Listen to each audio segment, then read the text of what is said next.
I know exactly what they want. I know exactly what they want.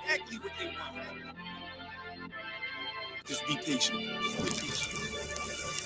My name is my name, power and glory, I never change. Stand on loyalty, remain the same. Say what you mean, speak on my name, you go to war with me. We move the same, you think that it's for me. Running the game, kicking the door with me. All through the pain, the snow, the rain, the ups and downs. My name did more for me, y'all keep the fame. I want the glory, been that nigga, bitches never ignored me. Rich in spirit, little bitch can't afford me. They want static, fix it with a 4G, red beam on it. You think I'm recording, kicking front doors, you try to backdoor me. We are not a gang, bitch, we an army. Book a den, you know I don't tell stories. Keep it 100 in the lightning. You niggas fake baby K name Adonis. Mini Drake clip curl, but somehow I can shoot it straight. Insta clip, I can shoot 4 minutes straight. Turn this to the Super Bowl if I need to. I can hit your chief up with an eagle. Set you up on the score, but they lied to you. Why you letting them niggas mislead you? My name is my name, power and glory. I never change. Stand on loyalty, remain the same. Say what you mean, speak on my name. You go to war with me. We move the same. You think that it's for me. Running the game, kicking the door with me. All through the pain, the snow, the rain, the ups and downs. My name did more for me. My name is my name, power and glory. I never change. Stand on loyalty, remain the same. Say what you mean, speak on my name.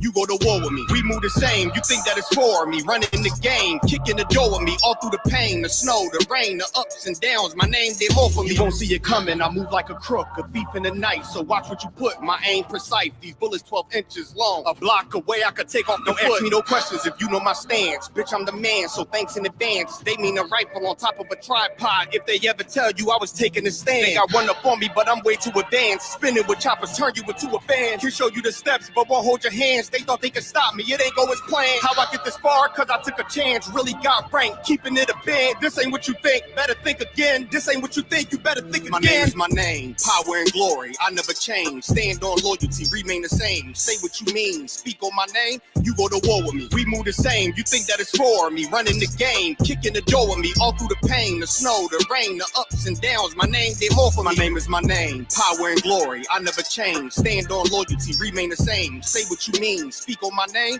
You go to war with me. We move the same. You think that it's for me. Running the game, kicking the door with me. All through the pain, the snow, the rain, the ups and downs. My name did more for me. Went to war with the real, the fake, the snake, the mobsters. Blame it on y'all. Y'all created this monster. Went to war with the real, the fake, the snake, the mobsters. Blame it on y'all. Y'all created this monster.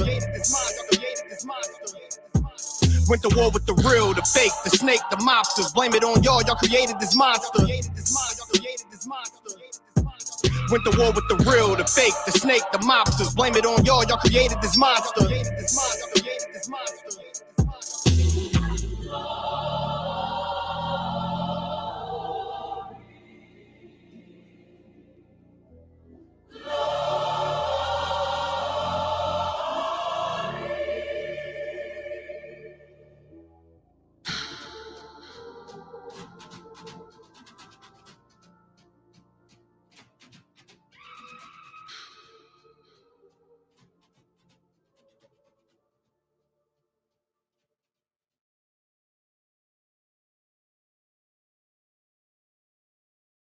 Recordings just got better.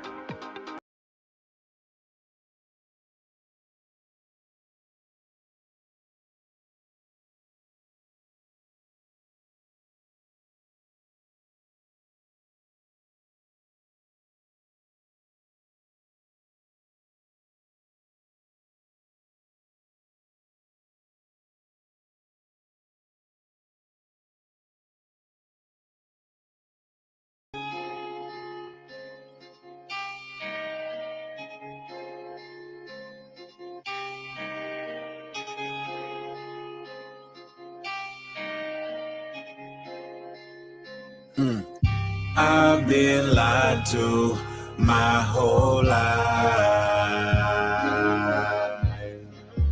Now I found truth, it's alright. I know, I know, I know, I know, I know, I know,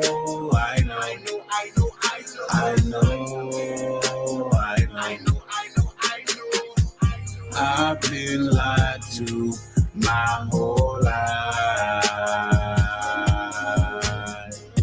Now I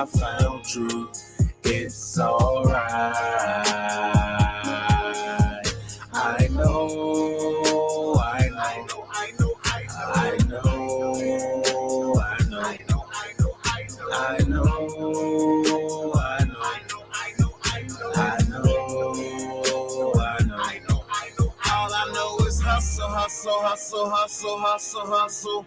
Hard, all I know is hustle, hustle. Ooh, Lord, all I know is hustle, hustle, hustle, hustle. Hard, all I know is hustle, hustle. Ooh, Lord, yeah.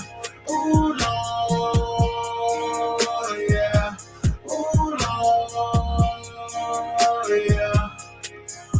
Yeah, yeah. Been lied to my whole life and I'm sick and tired of this shit. I'm sick and tired of this shit. Been lied to my whole life and I'm sick and tired of this shit.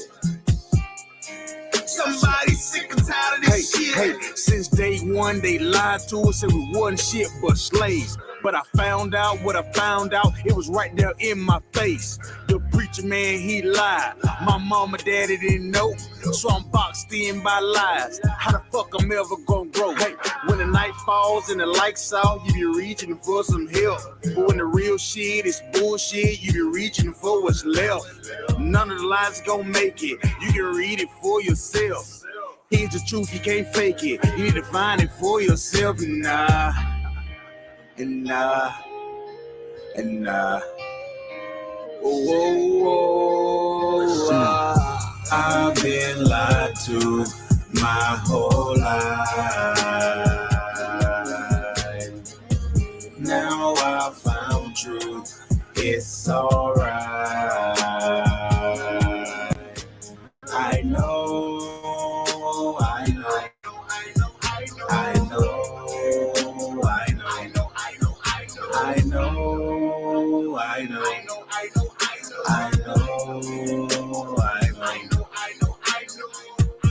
I've been lied to my whole life. Now I found truth, it's alright. I know.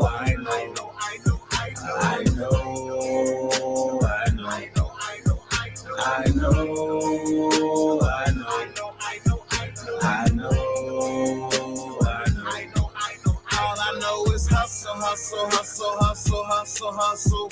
Hard, all I know is hustle, hustle. Ooh, Lord, all I know is hustle, hustle, hustle, hustle. Hard, all I know is hustle, hustle. Ooh, Lord, yeah. Ooh, Lord, yeah. Ooh, Lord, yeah. Yeah. Yeah. Been lied to my whole life and I'm sick and tired of this shit. I'm sick and tired of this shit. Been lied to my whole life and I'm sick and tired of this shit. Somebody sick and tired of this shit.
You're crazy for this.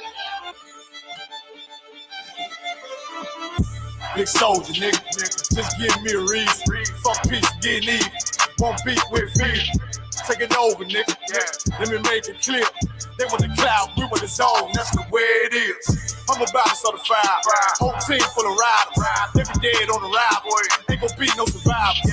Big soldier, nigga, come on. Don't care where it is. They want the clout, we want the zone. That's the way it is. I'm repped out, tell them watch your mouth. You know we gon' bend your block. I'm a walk-in time bomb. I go viral. You niggas like TikTok, yeah. This ain't what you want. Tell them throw in the towel. We make niggas hit the clock and with our toe fire, rain brimstone. They gon' think that you live a lie. We ain't got no picks. We want it all. We gon' make you pick a spot. We knocking on the door, so let us in. Or you know we gon' pick the locks. We in the field for real. Every day while y'all just say watch. We making enemies our foot stores. Run no nothing by the eye. It take one try when I rock out. I'm like David when I sling shots. I'm putting attachments on everything. You don't want me to connect the dot. This drum got 50 unreleased hits. You don't want to be the next to drop. I put them in a box and make that shit double wood. You don't want to be the next to flop. Yeah. Niggas feeling themselves. Get a shovel, tell them dig the pot.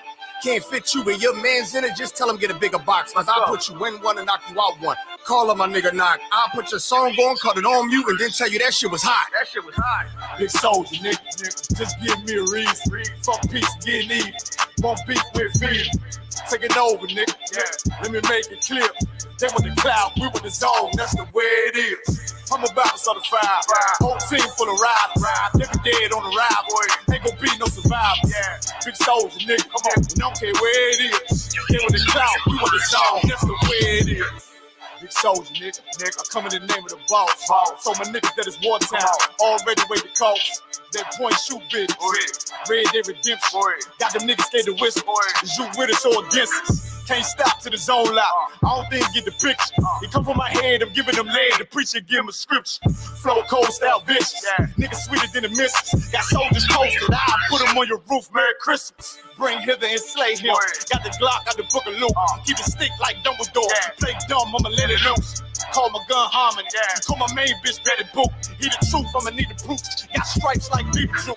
Hit his ass like a Louisville. Hit him low, then I hit him high. Bring him home to the umpire. Give him balls like Wi-Fi. Turn the booth to a bonfire. Little bitch, I'm a live wire. I ride like a cocktail. It's on mine when I ride by. Big soldier, nigga. Just give me a reason. Fuck peace, getting even. Won't beef with fear. Take it over, nigga. Let me make it clear. They want the cloud, we want the zone. That's the way it is. I'm about to start a fire. Whole team full of riders. They be dead on the ride, boy. Ain't gon' be no survivors. Big soldier, nigga. Come on. Don't care where it is. They want the cloud, we want the zone. That's the way it is. I heard they coming for blood, I'ma be coming for more. Give me the floor, they better come with a mop. I'ma be making it pour. Nigga, I'm raw, fly with the hammer like Thor. Found my ops in the morgue, tell I'm on four. I'ma be bombing these lanes, understand how and war. I've been the lead, time to get back on the street. Time to get back on my feet, hats on the read. Check out, we came from the east, wait till my dogs are released. Heard they was sleep, so we gon' wake them up. Put them up in the sky, the Lord gon' take them up. I take on anybody, think he braving up. I've been the same and I ain't never changing up. I'm in my zone, hit up my cellular phone. Tell me whatever he on, I take that scouter. He on them perks and that powder, homie ain't really that strong. I'm like the dawn. Better yet, Benny King, I keep a lion head on my pinky ring. I keep a shield. Boy, you see everything. G43, Symphony, let it sing.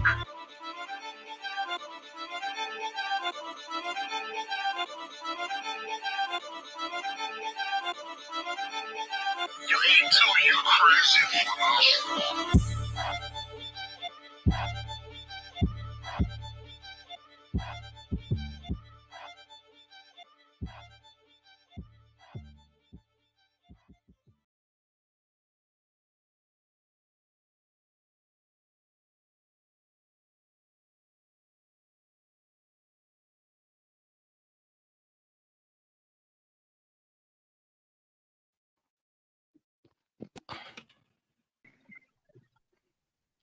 Hey, Shalom, I don't want you. How about Shemal Shabakatah? Can you hear me, sir?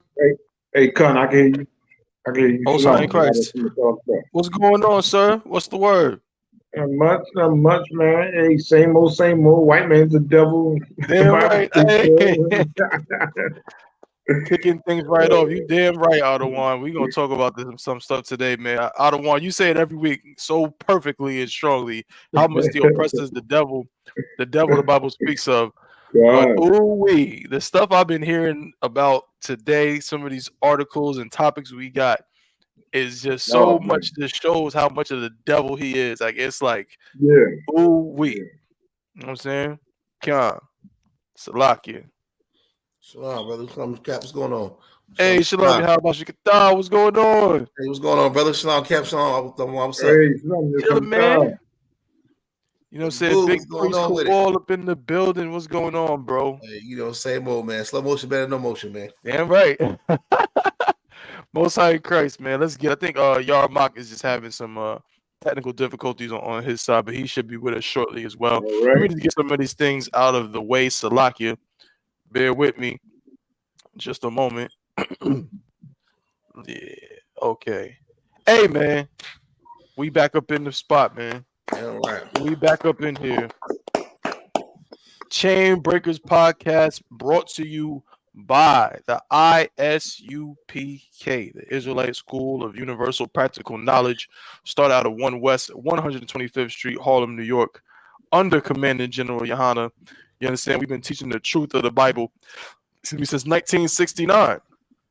That's how long we've been in operation, over 50 years. Right. Teaching the truth according to the Bible, that so-called blacks, so-called Hispanics, and so-called Native American Indians are the true Jews, the true Israelites of the Bible. You understand? And here, this is one of our many podcasts, one of our many shows, radio shows that we have here on the Chain Breakers Podcast. What me and my brothers and my Ottawa like to do is break the chains of oppression that are on our people. What are those chains of oppression? They took the physical chains off, and now we got the chains on our minds. We got the things that we see on the Shade Room, the things that you see on these different news outlets, the things that are happening in this world that our people are just completely, you understand, brainwashed by. The great delusion that is sold to our people. Those are the mental chains that keep us in captivity. Well, in the I.S.U.P.K, we're all about freeing the minds of our people so that way Christ can come back and free us physically from these people. You understand? That's right. Most High in Christ. Right on time. My brother, what's going on, bro? How about you? Damn right. My brother in the spot. You know what I'm saying? We gonna get it rolling, man. I got to do, of course, my introductions to all my co-constituents, my brothers on the show. Of course, can't do the show, can't even talk about the Chain Breakers podcast without first and foremost, I'm saying, giving due respect to my Ottawa captain of 10,000. That's right. I almost called you officer 10,000, sir. Salakia. I would have been had to throw me in the stockade or something for that nonsense. Salakia. Most High in Christ. Well, of course, also got my brother, you know what I'm saying? My brother from another officer of 1,000 Kowal in the building as well. Vietnam's finest, you know what I'm saying? Holding it down out there in the Ville. I got my brother, my day one officer of 1,000 YAHANNA in the spot as well. Shout out to that I.S.U.P.K Eastern Carolina. You know what I'm saying? I.S.U.P.K Eastern Carolina, you know what I'm saying? So my brother, obviously, YAHANNA is out there. If you in Eastern Carolina, what's that like? What you got? Greenville, Snow Hill, Goldsboro, Wilmington, all of that. If you're in Eastern Carolina, you understand. Right now, we're working on getting not a website, but getting all of our Instagram and everything together to reflect that Eastern Carolina. But it's in the works. So that's the brother you need to get in contact with. I, of course, am Officer 1000 Thabawan. This is the Chain Breakers Podcast, and man, we got another good show for everybody. Another good show. We're gonna talk about some things, you know what I'm saying, related to what's going on in this world. But I always like to give everybody an opportunity if there's anything they wanted to talk about before we get rolling with the stories. So, Cap, was there something you wanted to bring out before we get rolling? Yeah, I don't know if you had this story or not, but I caught a tail end of it on the news. And just to tell you what's really happening in Oklahoma, the state of Oklahoma. It's like a whole lot. Our people are so downtrodden, And I just caught a tail end of a story of a brother. They were Hispanic. I don't know what tribe they were. I believe they were Israelites. I'm not sure. But it was such a sad story that a brother, he killed his wife and his 3 kids and killed himself. Good. It was like it was a murder homicide. It was terrible, And his kids were like 2, 5, and 9. Good. And it was horrible. I mean, just hearing it, just saying, damn, it's like, we are doing this type of stuff to ourselves. And you know what I'm saying? We never know what drove that brother to do that heinous crime, to himself, man. What drove that brother to do that, man? You know what I'm saying? So it's like, and that's definitely, and we don't. That's definitely when in I.S.U.P.K on the Command Junior, that's our job, to wake our people up and let them know that it's more to life than just whatever your problems are. They can always be worked out, but you got to come and serve the Lord, and that's how. That's right. This truth is your healing, whatever you're going through. Right. That's right. But we don't understand, you know what I'm saying? But a person being in the world, we don't understand these type of things. We understand all the stress that comes down on a brother, you know what I'm saying? For him to murder his kids and his wife, Right. and then kill himself. I mean, damn, they don't, we would never know the stress that he was going through. You know what I'm saying? Calm. And he living around a bunch of devils, you know what I'm saying? Like, and then what it looked like, I don't really know the neighborhood it was in. I mean, but the part of the city it was in, but it was like an upscale neighborhood. Mm-hmm. It was an upscale neighborhood, like with a nice house and everything. And it was, so that you don't know what the brother was going through for him to do that, to pull that heinous crime out. You know what I'm saying? And it was terrible. And now people are going through this type of stuff and that stress and those mental sickness that we have that we don't understand what people are going through. You know what I'm saying? They don't even understand the thing they're going through. You know what I'm saying? So the I.S.U.P.K and the Command General YAHANNA is the only refuge for our people. That's right. You know what I'm saying? Over refuge for people. I just wanted to bring that out and let that be and let everybody that's watching know that if you out there and you're not in school and you having any problem, come to the I.S.U.P.K school near you. You know what I'm saying?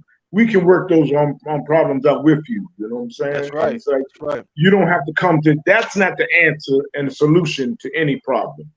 The murder of your family and yourself. That's terrible. That's so awful. You know what I'm saying? I just wanted to bring that out. No, just to get started. Let everybody know. No, the brother's name was Ruben Armendariz. Okay. And I'm looking at the article right now, and what's so heavy about what you're saying, sir, is as the scriptures say that, what I'm saying, these last days, are paraphrasing, it'll be perilous times. So many things that happen, and so many people, people are saying like, yo, I never expected it. I'm reading that all of the friends, like you said, they lived in a nice neighborhood. I see a picture here now of the family. And of course, now this tells me, like you said, Adawan, we need to separate from this place and these people. I see a picture with his kids with Santa Claus. You know what I'm saying? So right there, that tells me, like these things that we think are so good for our children and good for our families actually destroy our families. But he had what was considered to be a good life or what have you, and all of the family friends are like, they can't believe it. It's like, we never expected anything like this to happen. He was very quiet. He loved his kids. He loved his family and everything. And so it's like these things, they're not coming out of nowhere per se. You know what I'm saying? Satan is moving through. You know what I'm saying? Satan is wreaking havoc. Why? Because he's doing the work of the Most High to test brothers and sisters, man. In these last days, man, a lot of things are going to happen that people are going to be shocked about and not mentally prepared for. And like you said, Adawan, the I.S.U.P.K is the only refuge. Your family, and it's going to happen to us too. Our family members who aren't in the truth with us, they're going to either do some things or see some things. It's like, oh, like, man, and you got to be strong and you know what I mean, and hold the fort down. But that's in the world. That's what you got. There's a bunch of death and pestilence and evil awaiting our brothers and sisters that are in the world. And it's a lot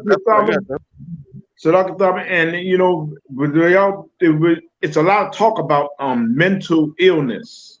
But a Black, Hispanic, and Native Indians living without the truth is a mental illness. That's right.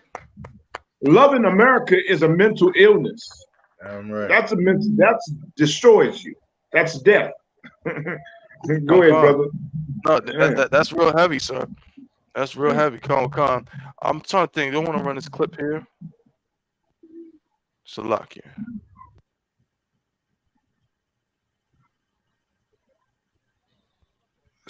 Yeah, let me just run a little bit of this. You know what I'm saying? I have other brothers chime in. You know what I'm saying? We'll spend like maybe 5 minutes on it. But let's just run this video. Bear with me just a moment. Salaki. Boom. Boom. Investigating what led to a tragic murders and suicide of a Metro family of 5. A father is accused of shooting and killing his 3 children, estranged wife, and then himself. News 9 crime tracker Jennifer Pierce live at police headquarters with the latest. Jen? Colby family and friends tell me the married couple, they were separated. Now the mother and her 3 children lived with her father, and I'm told by a relative he was the one who made the horrific discovery late Wednesday night. I just had to come by and see the house because it just doesn't seem real. A home Jennifer Johnson had fond memories of until now. She grew up on the Northwest Oklahoma City street with 29-year-old Cassandra Flores. Johnson says Flores and Ruben Armendariz met as teenagers. But they've been together since she was like 17. So, you know, they've been together for a long time. The couple had 3 children together, ages 9, 5, and 2. Hillary, she was the 9-year-old. She was so smart and just really mature for her age. Johnson can't believe she'll never see them again. Police were called to the home near Northwest 5th and Greenville late Wednesday night. When they arrived, they came across a family member that lives at the address. That family member reported that when he arrived, he did locate several of his family members deceased at the home. Police say Armendariz shot and killed Flores and their 3 children inside the home. He then turned the gun on himself in the front yard.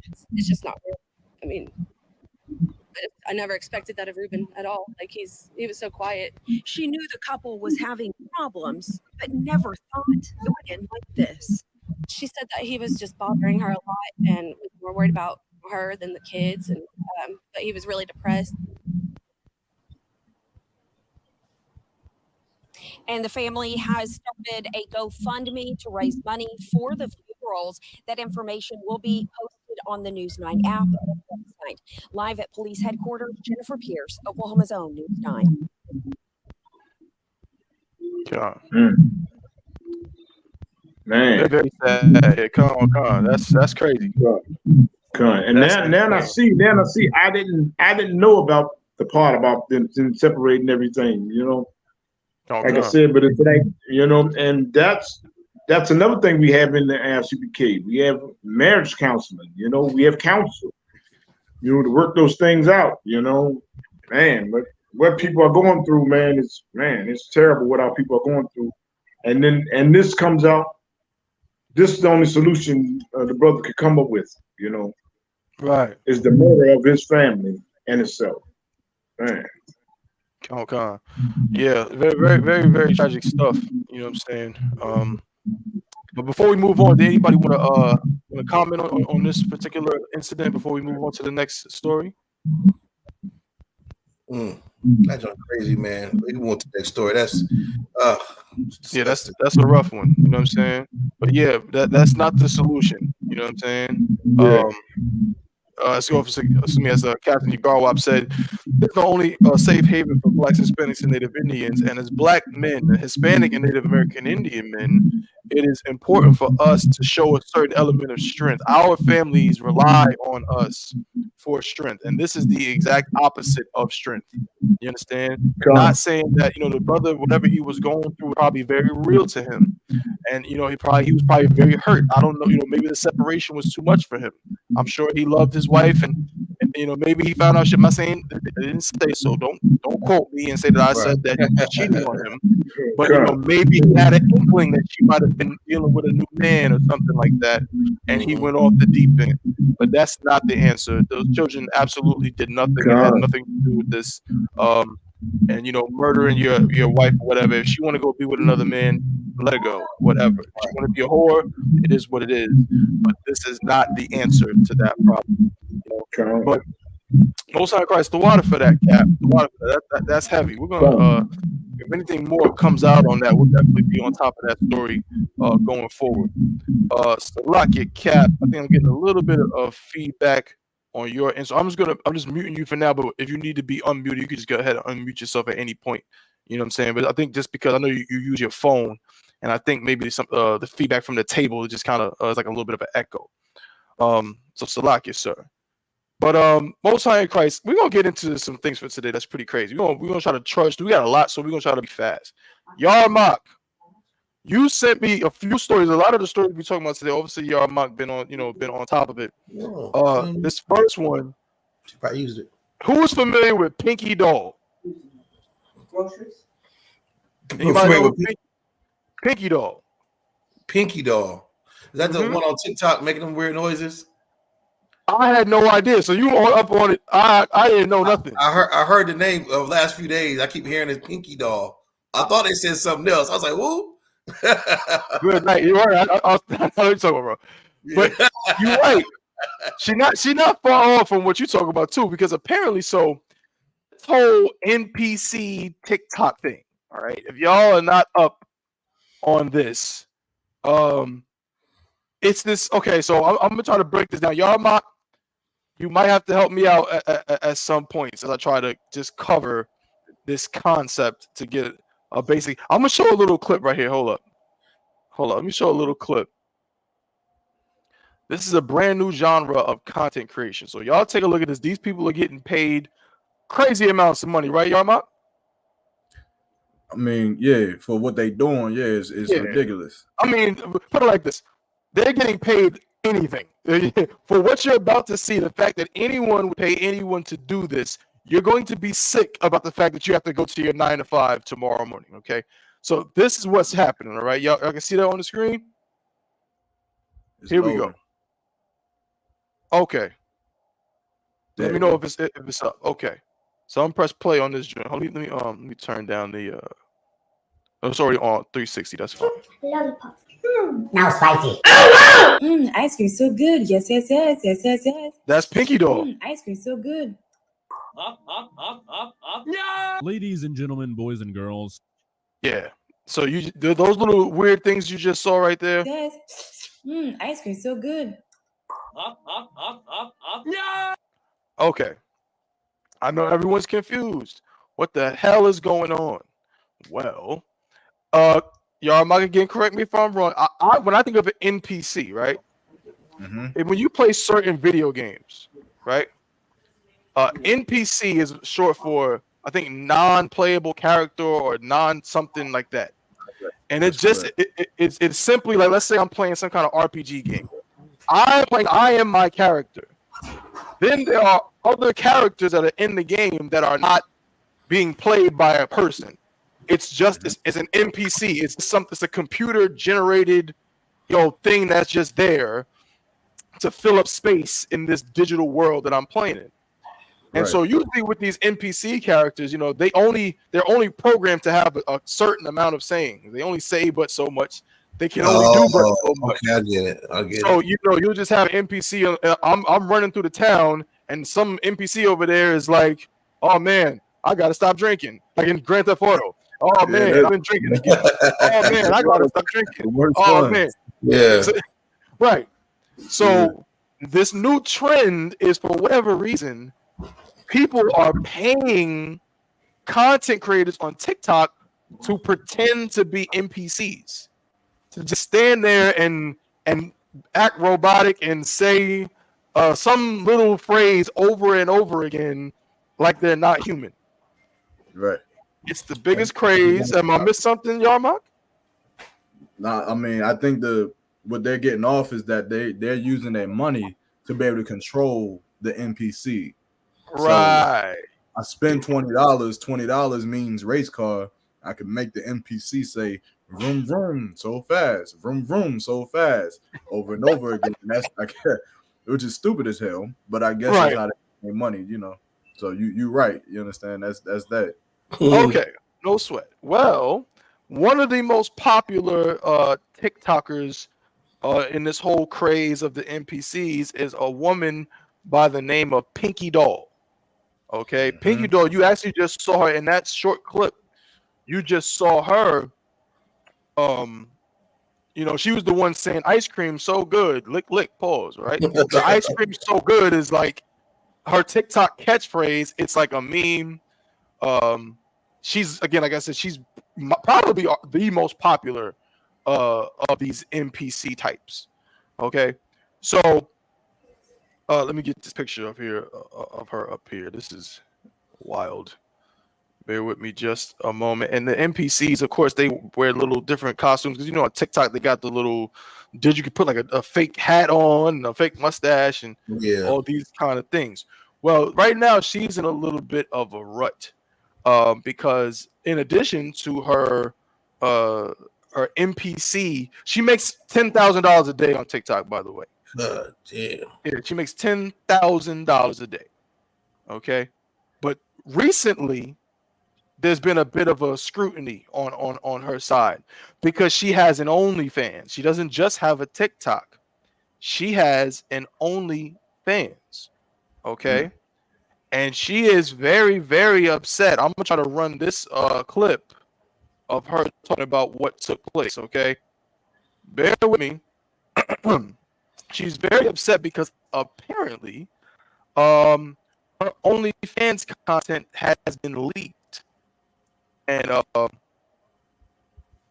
she, of course, you know, I guess she's losing money and she's upset by it and so on. So let me see if I can get this this TikTok video to run so you can see her small little rant, and then I'm gonna get into an article. All right. If I'm missing anything at any point, y'all might just let me know. Let me know what I'm missing here. Yeah, Con, y'all might brought me this story. I had heard about the NPCs, but for some reason, I'm not really on TikTok like that. I never heard of her specifically. But she's making a killing on there. But it's loaded, so here we go. Salakia. Okay. Right. This is, here we go. Okay, let me share this. Make sure, speaking of sharing, make sure everybody is sharing this live. The water to everybody for tuning in. Nadiyab, I see you. I see you, Nadiyab. I see you, Hawan. Y'all Bashim El Shah Brakatah. You know what I'm saying? I see the sister Jacqueline. Shalom, sister Hal Shemaratah Bashim El Shah. I see the young man. I see young man Darian. Shalom, Yahal Bashim El Shah Brakatah. Tuning in. Yeah. You know what I'm saying? Make sure y'all share this and everything on all your social medias. Make sure y'all liking the video as well, all the different platforms. And make sure y'all go into that Chain Breakers on YouTube and subscribing to the Chain Breakers on YouTube as well, and that Instagram, Chain Breakers _TV on Instagram too. All right. So here it is. Let me rewind it. Salakia.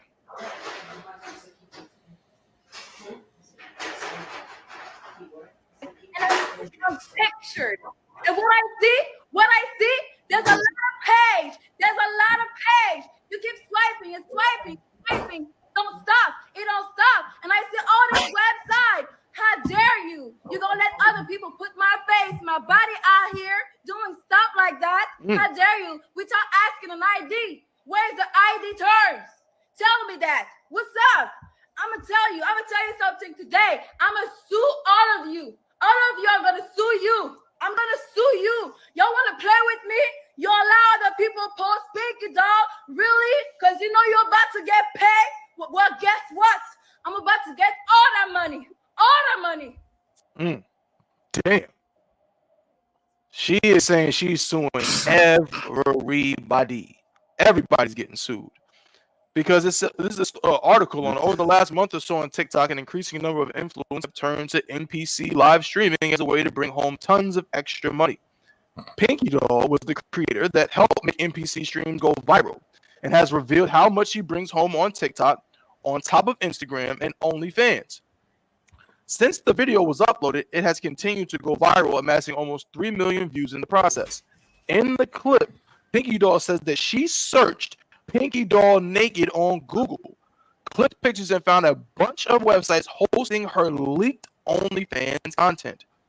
Obviously angry, she hit out at the websites and threatened to sue if they don't remove her content. As she said, I see all these websites. How dare you? You're going to let other people put my face and my body out here doing stuff like that, she said. I'm going to sue all of you. I'm going to sue you. You have allowed the people to post Pinkydoll. In other words, you nasty Negroes that go on Pornhub and all these different sites people who were subscribed to her OnlyFans have taken her content from OnlyFans. I don't know if they just screen recorded or whatever they did, but they found a way to get it, and they leaked it to free websites where nasty Negroes can go, not just Negroes, but just nasty people can go on there because they trying to see this voluptuous woman naked. They know she has OnlyFans content, and they want to see it for free. And now she is upset that they get to see her naked on these websites. YAHANNA, I'm gonna come to you first because you broke this story. You brought it to me. There's some irony involved here. Yeah, what you say, bro? I said, "Why pay for something you could take for free? Why buy the cow when you can get the milk for free?" That's what they say. I mean, this is some ironic stuff, bro. Because what the hell is she angry about is my question to you. Right. What the hell is she mad about? Well, that's the problem. And I think that's the thing that we not understanding. See, there's another video too, which I think is a little bit more heavy. I couldn't find it. But there's another video of this woman explaining why when her first sex tape had got leaked, why it was bothering her. And her problem was that her child, she got a son, right? She got a young son who's probably like 3, 4, 5, 6, something like that. Right. And you can hear the son in some of her videos. She be, checking her son, doing stuff in the background and whatnot. So she got a boy that she raising. And in one of the videos, she was ranting and basically saying, like, man, y'all releasing my sex tape.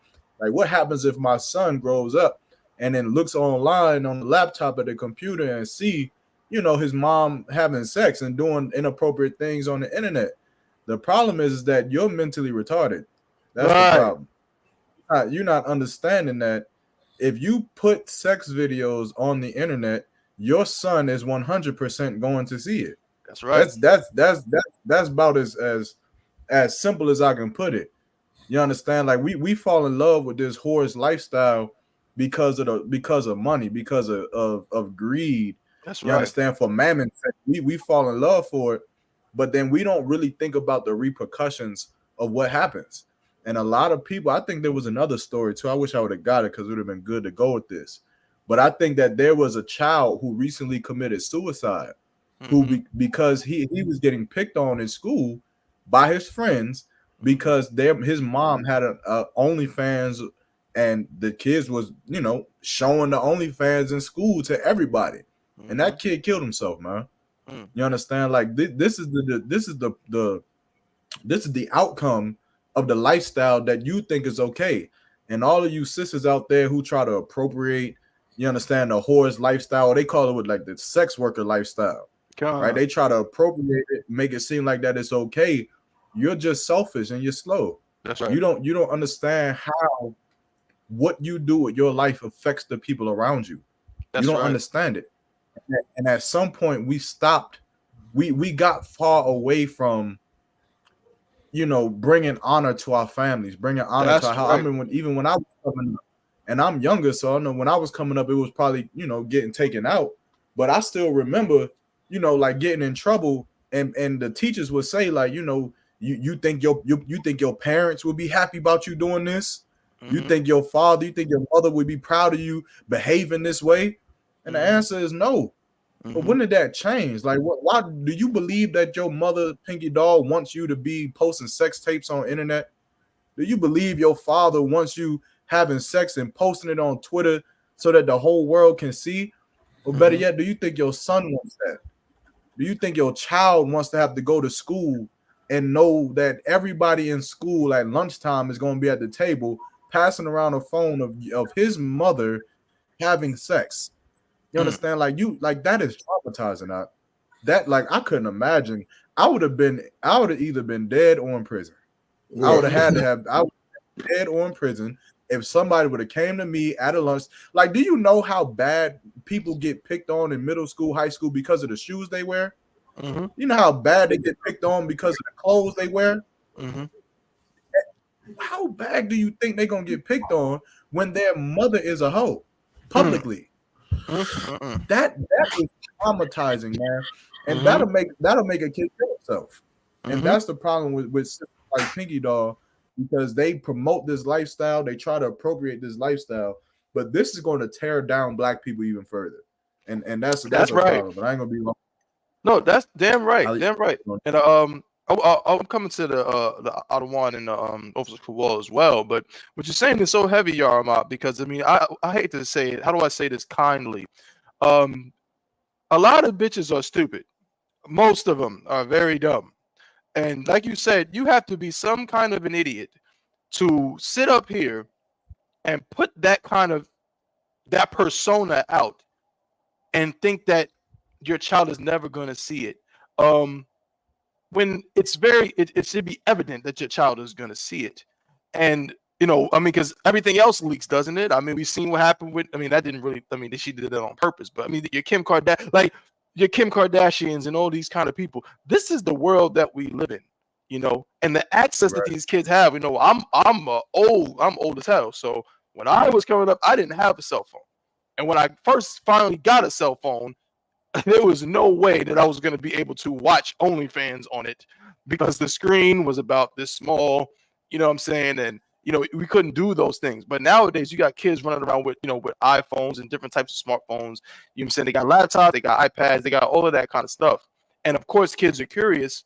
They're going to seek out these kind of things.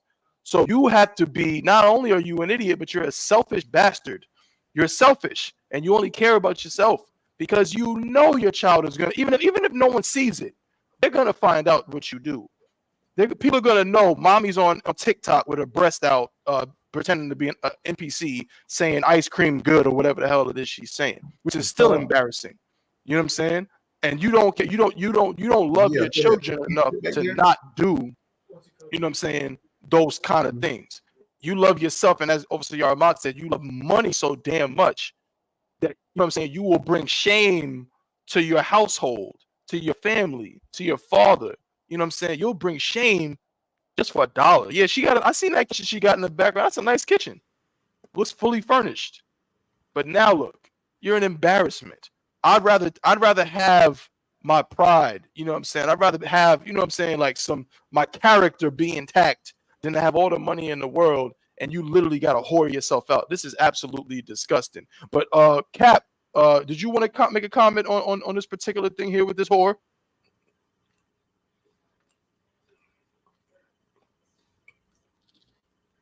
It's like, Cap, you might be muted, sir. Let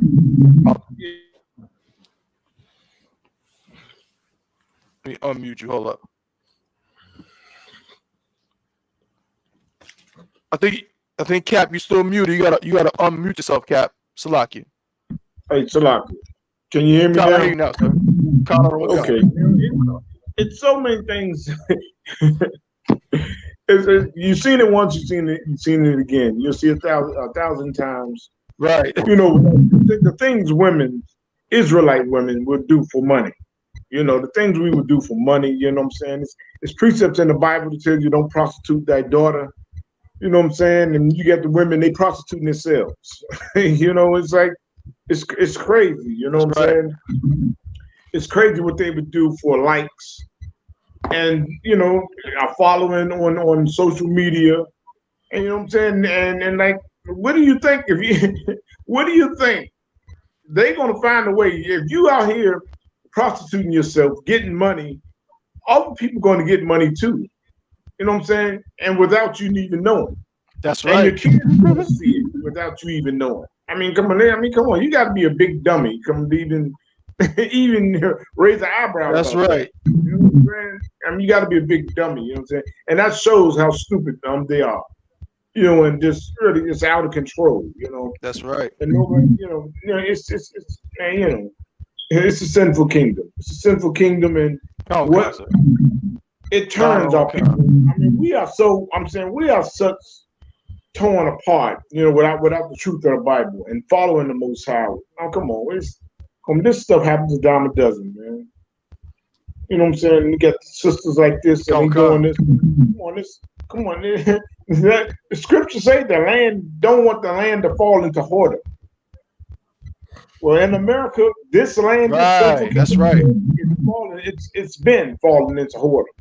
And it's all because we try to follow the oppressors. That's right. And be like them. As long as we like them, you know what I'm saying? Oh, look what's happening to us. what's happening to us? You know what I'm saying? Now it's a big thing to take your clothes off, to show up on national television or anywhere, any award ceremonies with half dress, with your butt cheeks out, with your breasts out. You know what I'm saying? Right. Come on. Come on. They're fools. Go.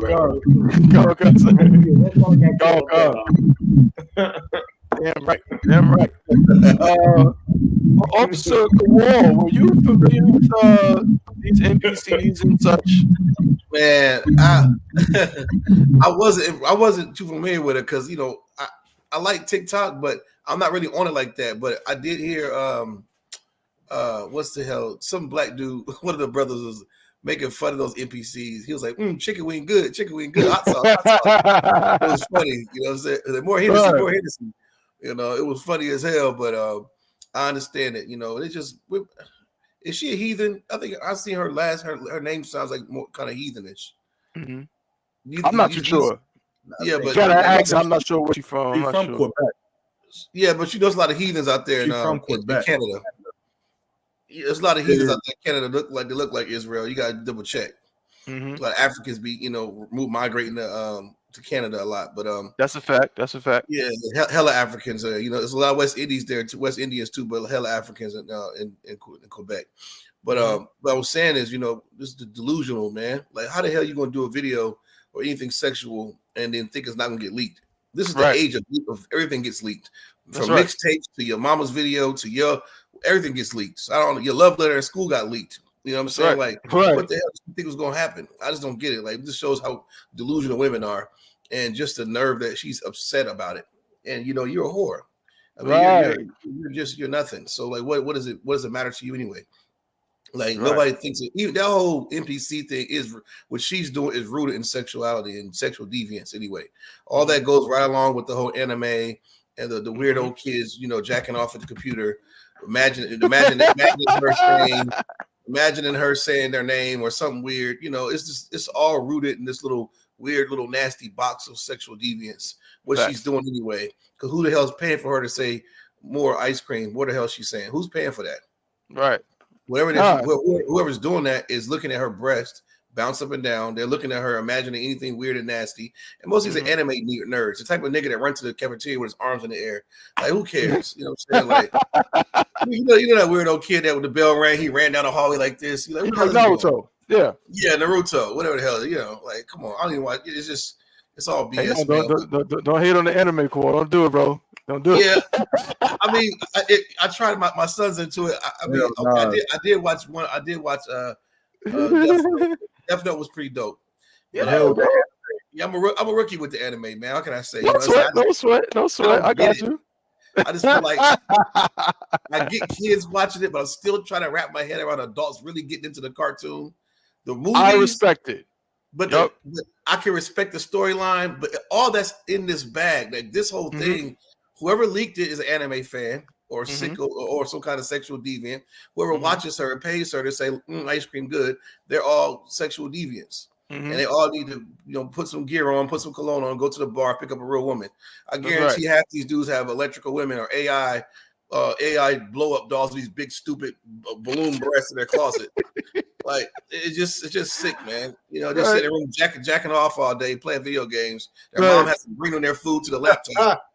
You know what I'm saying? Like, it's stupid, man. And I don't know what the hell she sounded NPC when she was complaining. Right, she did. Like, I wish I could just dig a hole and just dump all the LGBT, all these motherfuckers, just dump their asses in this fucking hole. I'm sick of it. Oh man, Most High in Christ. Hey, the water, brother. The water. Yeah. Well said. We do live in an interesting world. You know what I'm saying? People often toe the line.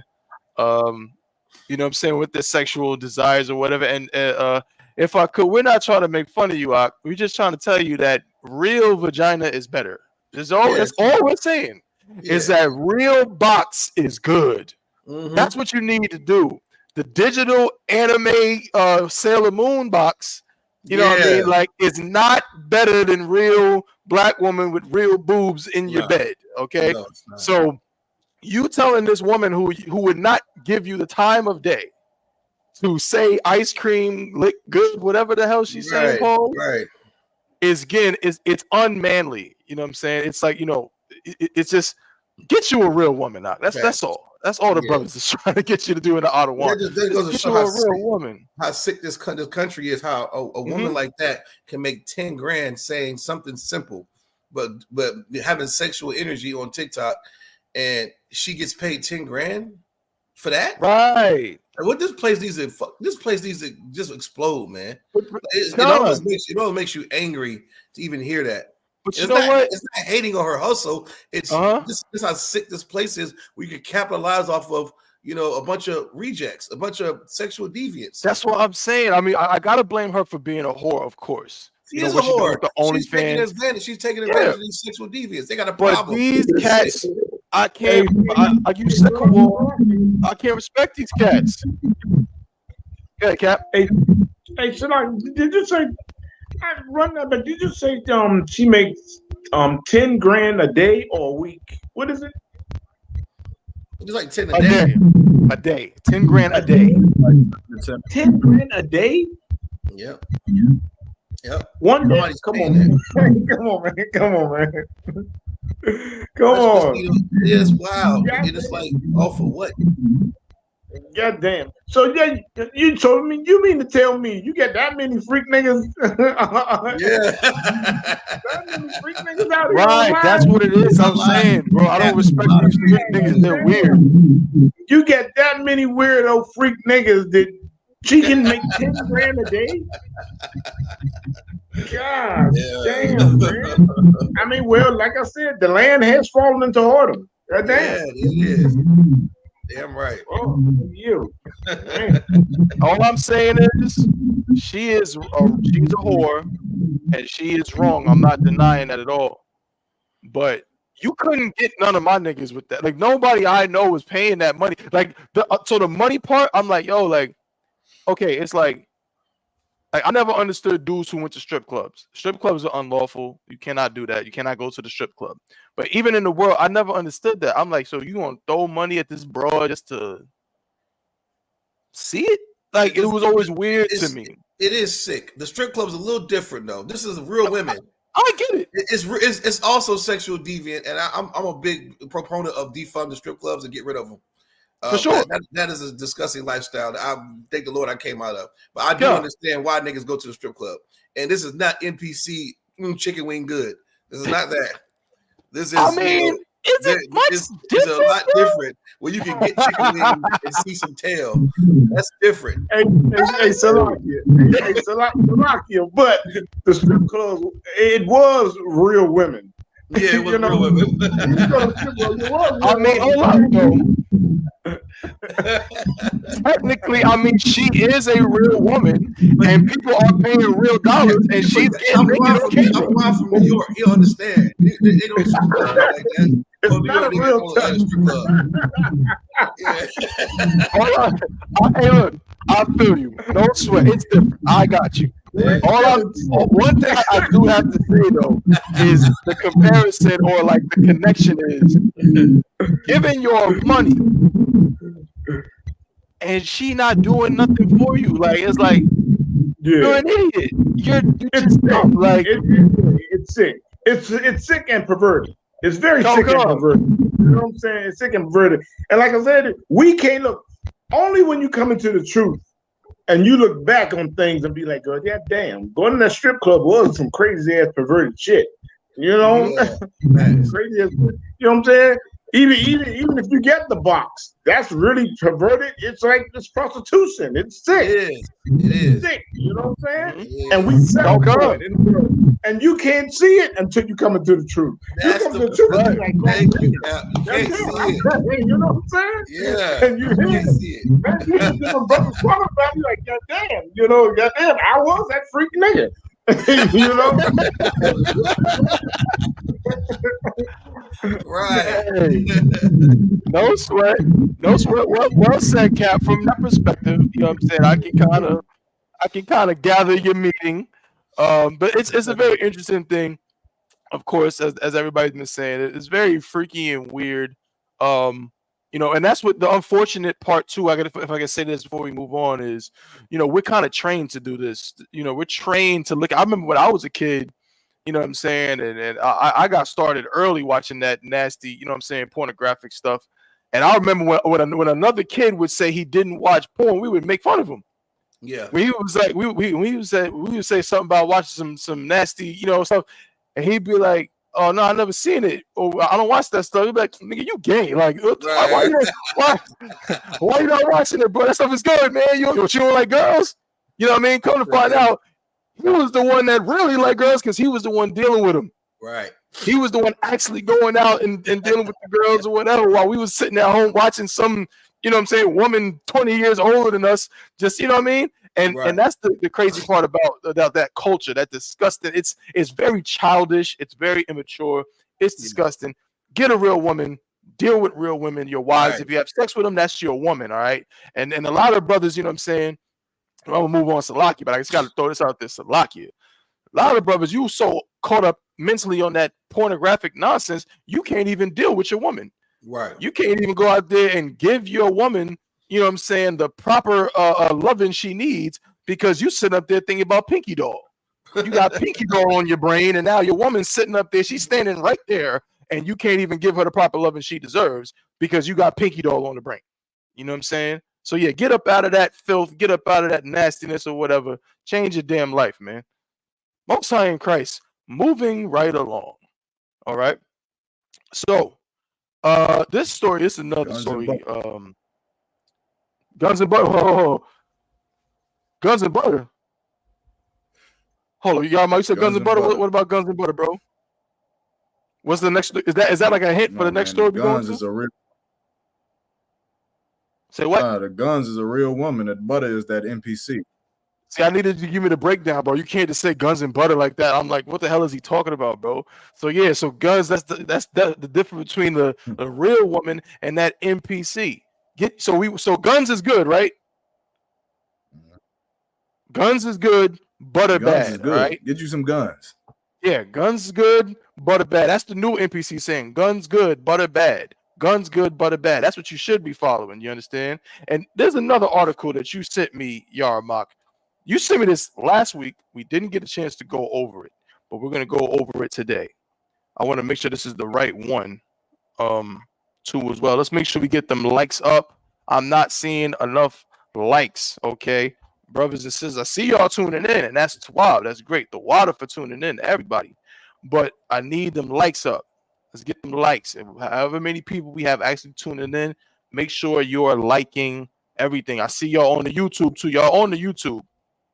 Yeah, I see everybody's checked in from YouTube. There's a like button on YouTube. Click the like button. That helps push the algorithm. The more people that like it, the more the algorithm will help us, and you know what I'm saying, and push it to other people to tune in. So make sure y'all pushing that like button. All right. But this is another one. No, we gonna hold off on the one from last week. We'll get that next.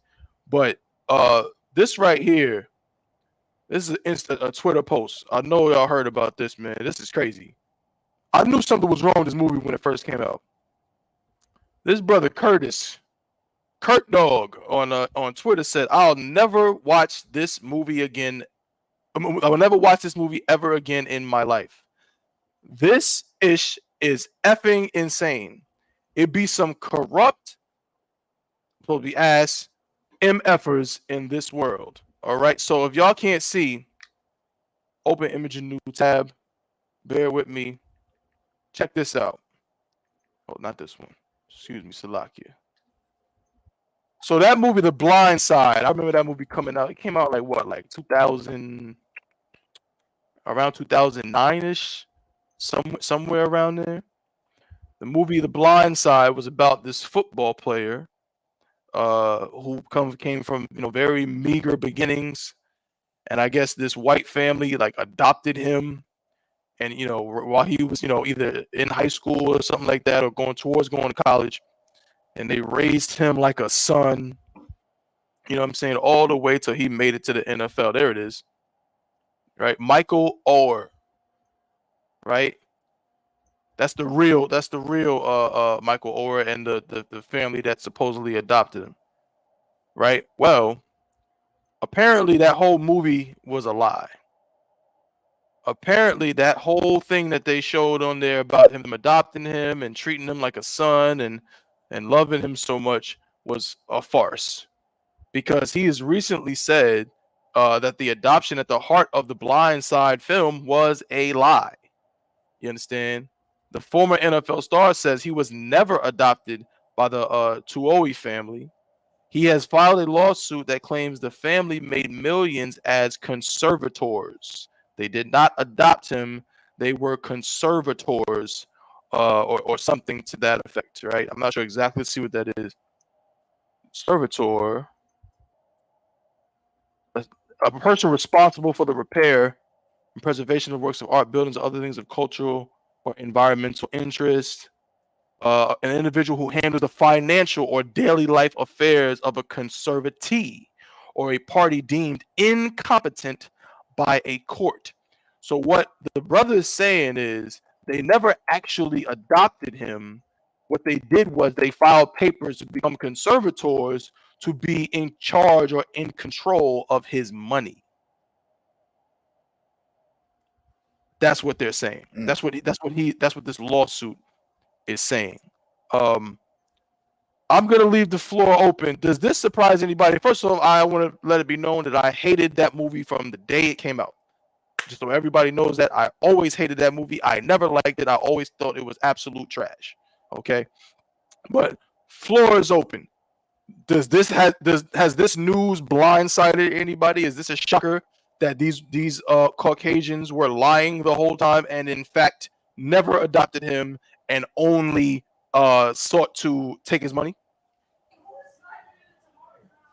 Not I think you're talking. No, it really don't. I mean, it don't surprise me. It don't surprise me at all. You know, these are oppressors, and you know what I'm saying? It's boy, how could it surprise? Like I said, us, the men and the women of the I.S.U.P.K. Of course, it doesn't surprise us. You know what the oppressor would do and what the tricks they would do. You know what I'm saying? Because it's terrible. They're the devil the Bible speaks of. And they get, I mean, come on, man. But not even to adopt the brother. You know what I'm saying? And then they made all this money off of him. And then he doesn't even get the money. You know what I'm saying? All he has is money he made from playing football. You know? Right. And they making all millions of it. This is like this, man. It's crazy. It's you know what I'm saying? When I heard the story, I'm just like, damn. I'm damn. I mean, there's another one. There's another one. Right. Here's another one being bamboozled by the oppressor. You know what I'm saying? Okay. All these type of things. They're like, you're supposed to love and care for this brother. You're supposed to love. Look, when you supposedly supposed to adopt him. Right. So I'm not. So what? This brother, he grew up thinking that he was adopted by them, right? Con. That's what, so he broke. So I mean, that's crazy. That's crazy. Now look, for that, you know that by him being raised by them, he had some love for these people. Right. He grew up love for these people because he been raised by them. He's thinking like, well, you took me in and raised me. You know, he cared for me, and he's thinking that they love him. So he's thinking, well, I got some love from them and this and that, and now this happened. God damn. I mean, come on. They lucky this brother ain't grab a gun and go crazy. You know what I'm saying? 'Cause that's some evil stuff to do to somebody, you know, just to get that money. That's all it is. Hey, he's gonna grow into something. They know he's gonna grow into something. If he wasn't a football player, they say he's gonna play basketball. If he wasn't a boxer, he could do something. We can get some money off him some type of way. That's what they're thinking. They're thinking it's not for the love of the kid. You know what I'm saying? It's terrible. Right. It's terrible. You know what I'm saying? And if anybody, if I was the judge, you know, would have not, you know what I'm saying? In this case, you know what I'm saying? I will reward him all the money, give him all the money, and strip them of everything. You know what I'm saying? For being just the devils they are. You know what I'm saying? But the judges are the devils too. So they're gonna really just say they didn't do nothing wrong. You know what I'm saying? I would be, you know, Most High in Christ if he gets some money. If he gets some of the Most High in Christ, you know what I'm saying? But I don't see him getting a damn thing because he's just a nigga just squabbling about money. That's what they look at it. Right. You know, They call this a shakedown. It's just a high class shakedown. That's all it is. You know what I'm saying? That's what they say. You know what I'm saying? They don't have no feelings. They have no empathy for us. No sympathy, no empathy for us. They don't have it. Okay. They won't have it. So, you know, it's just, that's terrible. That's terrible. You know what I'm saying? And when, and look, and in my case, I'm sitting there with my granddaughter, and the IRS haven't even given me my income tax return yet. Right. And I got to submit so many documents, you know what I'm saying? You know what I'm saying? But they won't, I mean, come on. They take me to everything for everything and not giving me a goddamn thing. You know? That's crazy. That's this kingdom. This is the oppressor's kingdom. And what they doing, it's a crime what they doing to this brother. And what they did to this brother, not raising him up from a kid, having him believe that he have some love from them. He's loving them. And you showing that you don't give a damn about them. You didn't even adopt him. You know? The oppressor is the devil the Bible speaks of. You know what I'm saying? That's right. That's right. The devil. That's the devil. Leave a little kid, and raise him as your own. You're supposed to love him. You know they tucked him in at night. Oh, you know, you love you. We love you. We love you. And he said, oh, I love you too, mommy, daddy. I love you too, mommy. He grew up saying that. And then after they didn't even adopt his ass. They didn't give a damn about him. All he was a damn ticket. That's all he was a meal ticket. And you know, boy, that's, man, the oppressor is the devil the Bible speaks of. You know what I'm saying? That's right. This is why we have to separate from them. You know, he shouldn't even, that black kid shouldn't even have been allowed to be with those white people. You know what I'm saying? It shouldn't even have been allowed. You know, man. It says based on the extraordinary true story. And it turns out it was all a damn lie. It was all fake. Cool, you about to say something, bro? I was just saying, I never liked the whole idea about that anyway. Something is weird to me when I see some big gigantic black man, some big field hand with some dainty white woman. Mm-hmm. It gives like Birth of a Nation rapey vibes. I don't like it. I never liked the way it looked. I don't like the way her hands on his lower back, like he's some goddamn, you know, dumb creature that needs guidance. King Kong. Michael Oher was used to speak before on his little interviews in high school and all that. He didn't seem slow and stupid like the movie made him out to be. Right. He was all like John Coffey and still, you know, just like this big dumb brute. Right. And that's you know, exactly what they did. Even this scene where she's going through the house and she's like, "Oh, here's your dresser. Here's this." He's like, "I never had one of those." She's like, "What's your own room?" He's like, "No, a bed." Like, get the F out of here, nigga. Like, y'all ODing at this point, man. Like, you ODing at this point. Like, it was just too much. You know, every time the devil get their hands on something, they take it overboard, man. It was just bad. And I don't, you know, I have to blame him a little bit for being stupid. But at the same time, you know what I'm saying? You can't trust the devil, man. They always going to show who they really are. You know, they're going to show. Then you got Sandra. What's her name? Sandra Bullock.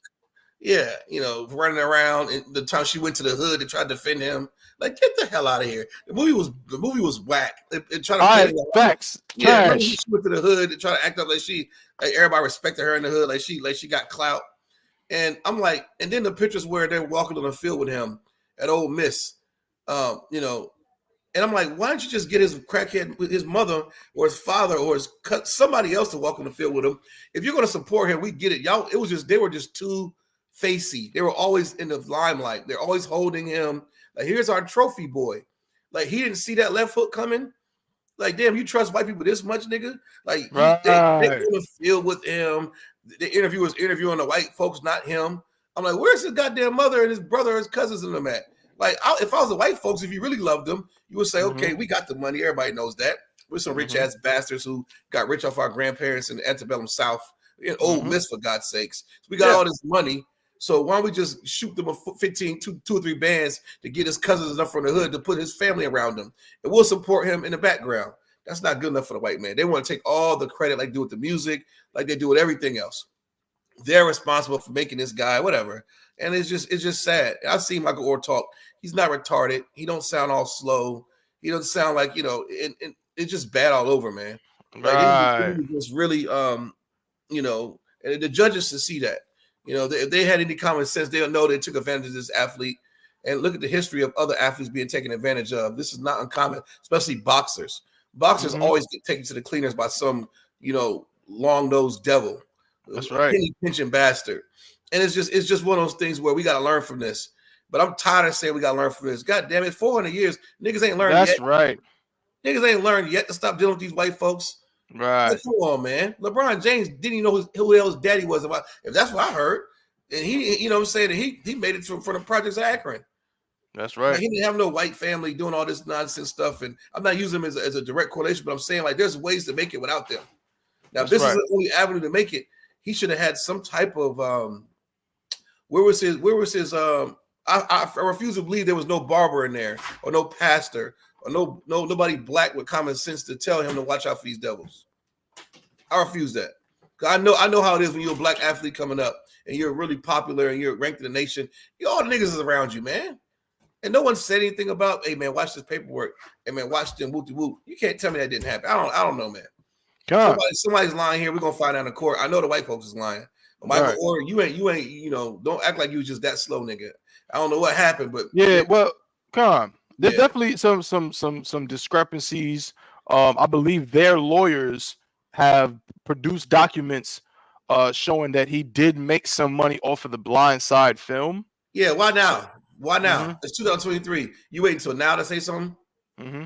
Not to take away from what they did to you, was still predatory and criminal, but nigga, it's 2023.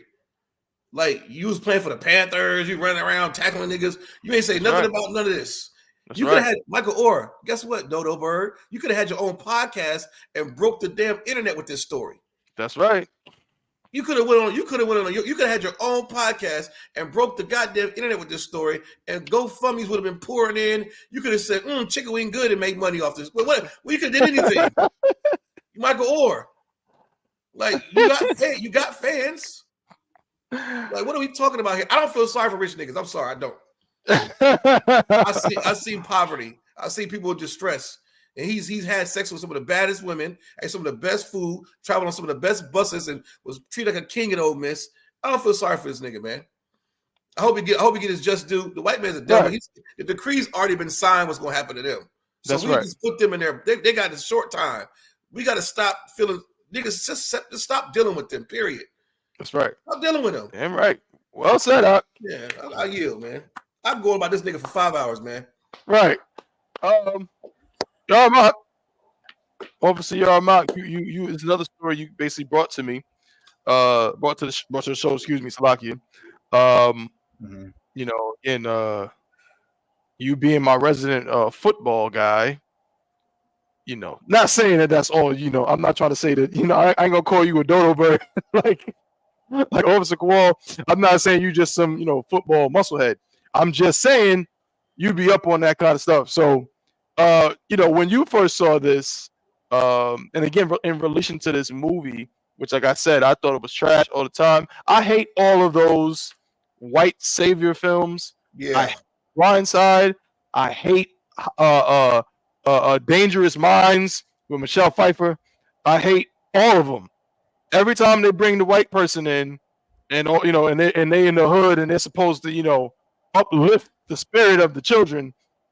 Hate all those movies. But when you saw this, you know, what was your first reaction? Your first thoughts? He was hype. Yeah, I definitely wasn't surprised, and I wasn't. I mean, like Walsh. I mean, really, you just kind of get at some point you get tired of talking about these stories. Like, how many times, like the scriptures say in Proverbs, like, how long will you simple ones love simplicity? Right. Like, this shit is simple, man. It's always been simple. It's always been right in front of your face. It's the fact that your love and your heart, it makes you want to believe that extraordinary true story. It makes you want to believe it's extraordinary, not a lie. When it actually is a lie, man. But let me just tell you something, keep it real. Black people and white people have been at odds with each other since the beginning. Right. It's always been that way. You understand? There's always going to be some kind of conflict in between these two nations of people because one nation is fighting a race to stay on top, and another nation is also fighting a race to stay on top. And that's why that conflict is always going to be on top. I mean, it's always going to be, you know, amongst us.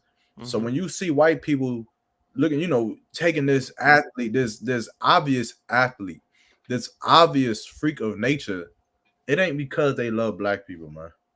It ain't because they love black people. It's because they see the opportunity that this black boy presented for them and their family. That's you right. Understand? And that's all. And I've seen this firsthand. I've grown up with brothers, you understand, in my neighborhood who, my brother Alex, man, he dark as night, darker than Batman's suit. And he had a white mama. And we used to always we used to wonder, like, how the hell your mama white? And come to find out she was adopted.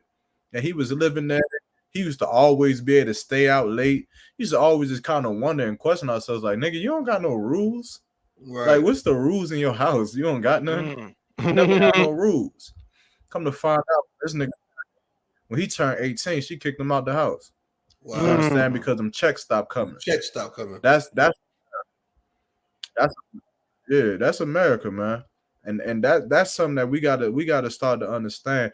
But let me tell you something. If you black, Hispanic, or Native Indian, when a white woman or a white man decides to take and put any kind of resources as far as taking a black child, you should never look at that and be in awe of that. You should be disgusted. You should be disgusted that a black man didn't take that boy in.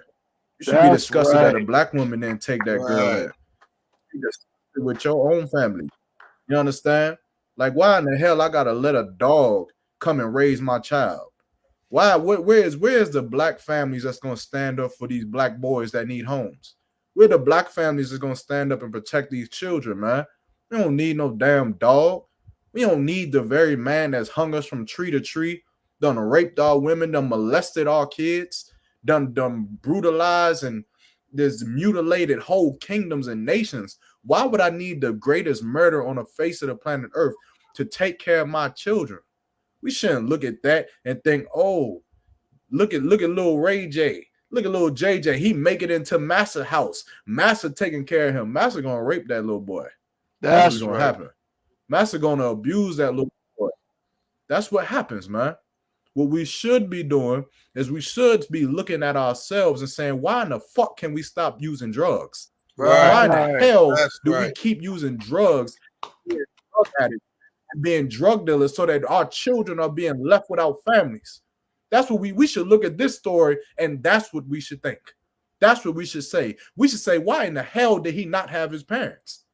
Why in the hell does he not being raised by people of his own race, people of his own ethnicity, his own nationality, so he can be raised to be a strong black man? But another, like, you got to be sick out of your mind to think that you're gonna allow. Look, they looked at Tarzan when Tarzan was left alone being raised by wolves. When them white people came in there, they said that this was strange.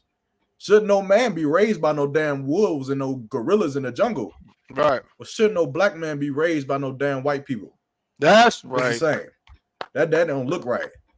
It don't look right. It ain't right. It's not natural.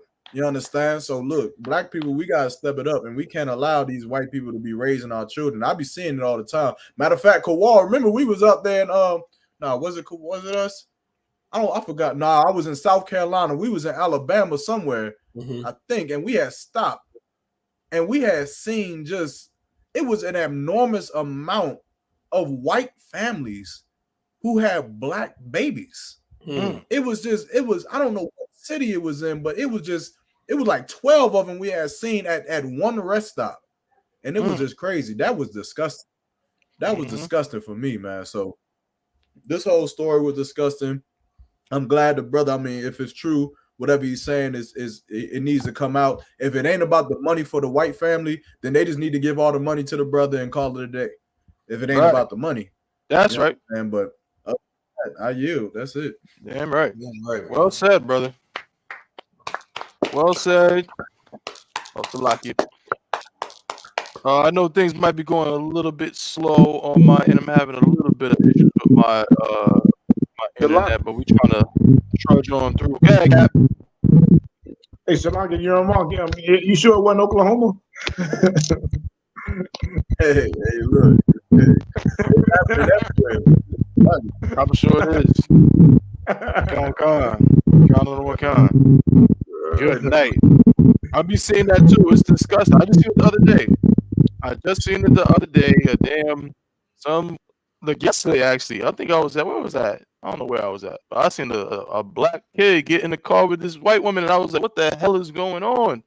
I can't stand to see stuff like that, bro. I can't stand it. It is very, very rough, and you see a lot of that kind of thing down here, especially, you know what I'm saying? You got these mixed families, and you know how black people, they have like 18 babies with each other, and you know what I'm saying? Then they end up getting married when they're like 50 something years old. You know what I'm saying? Like that's the thing that happens too. So some brother he got 5 black baby mamas, but then he finally decided to settle down when he's 58 and he marries some old white woman. You know what I'm saying? Weird things like that. And now he's, you know what I'm saying, he's carpooling a bunch of white kids going to the soccer game and all that nonsense. You know what I'm saying? But yeah, it's absolutely disgusting. Speaking of absolutely disgusting, this right here, I don't know. I mean, I got a lot to say on this one. So I don't know. Y'all, I know we was talking about some other stuff, but I don't know. I hate this broad. I hate her.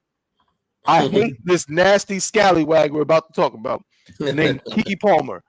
This is one of the worst things I've ever seen in my life. I hate the internet. I hate her. I hate anybody named Keke. I hate Arnold Palmer. I hate Carson Palmer. I hate everybody named Palmer, all of them. And guess what? I'm not listening to Usher no more. I'm not buying no CDs. Hold on now. You go too far. I don't want to talk to the Usher at the damn movie theater.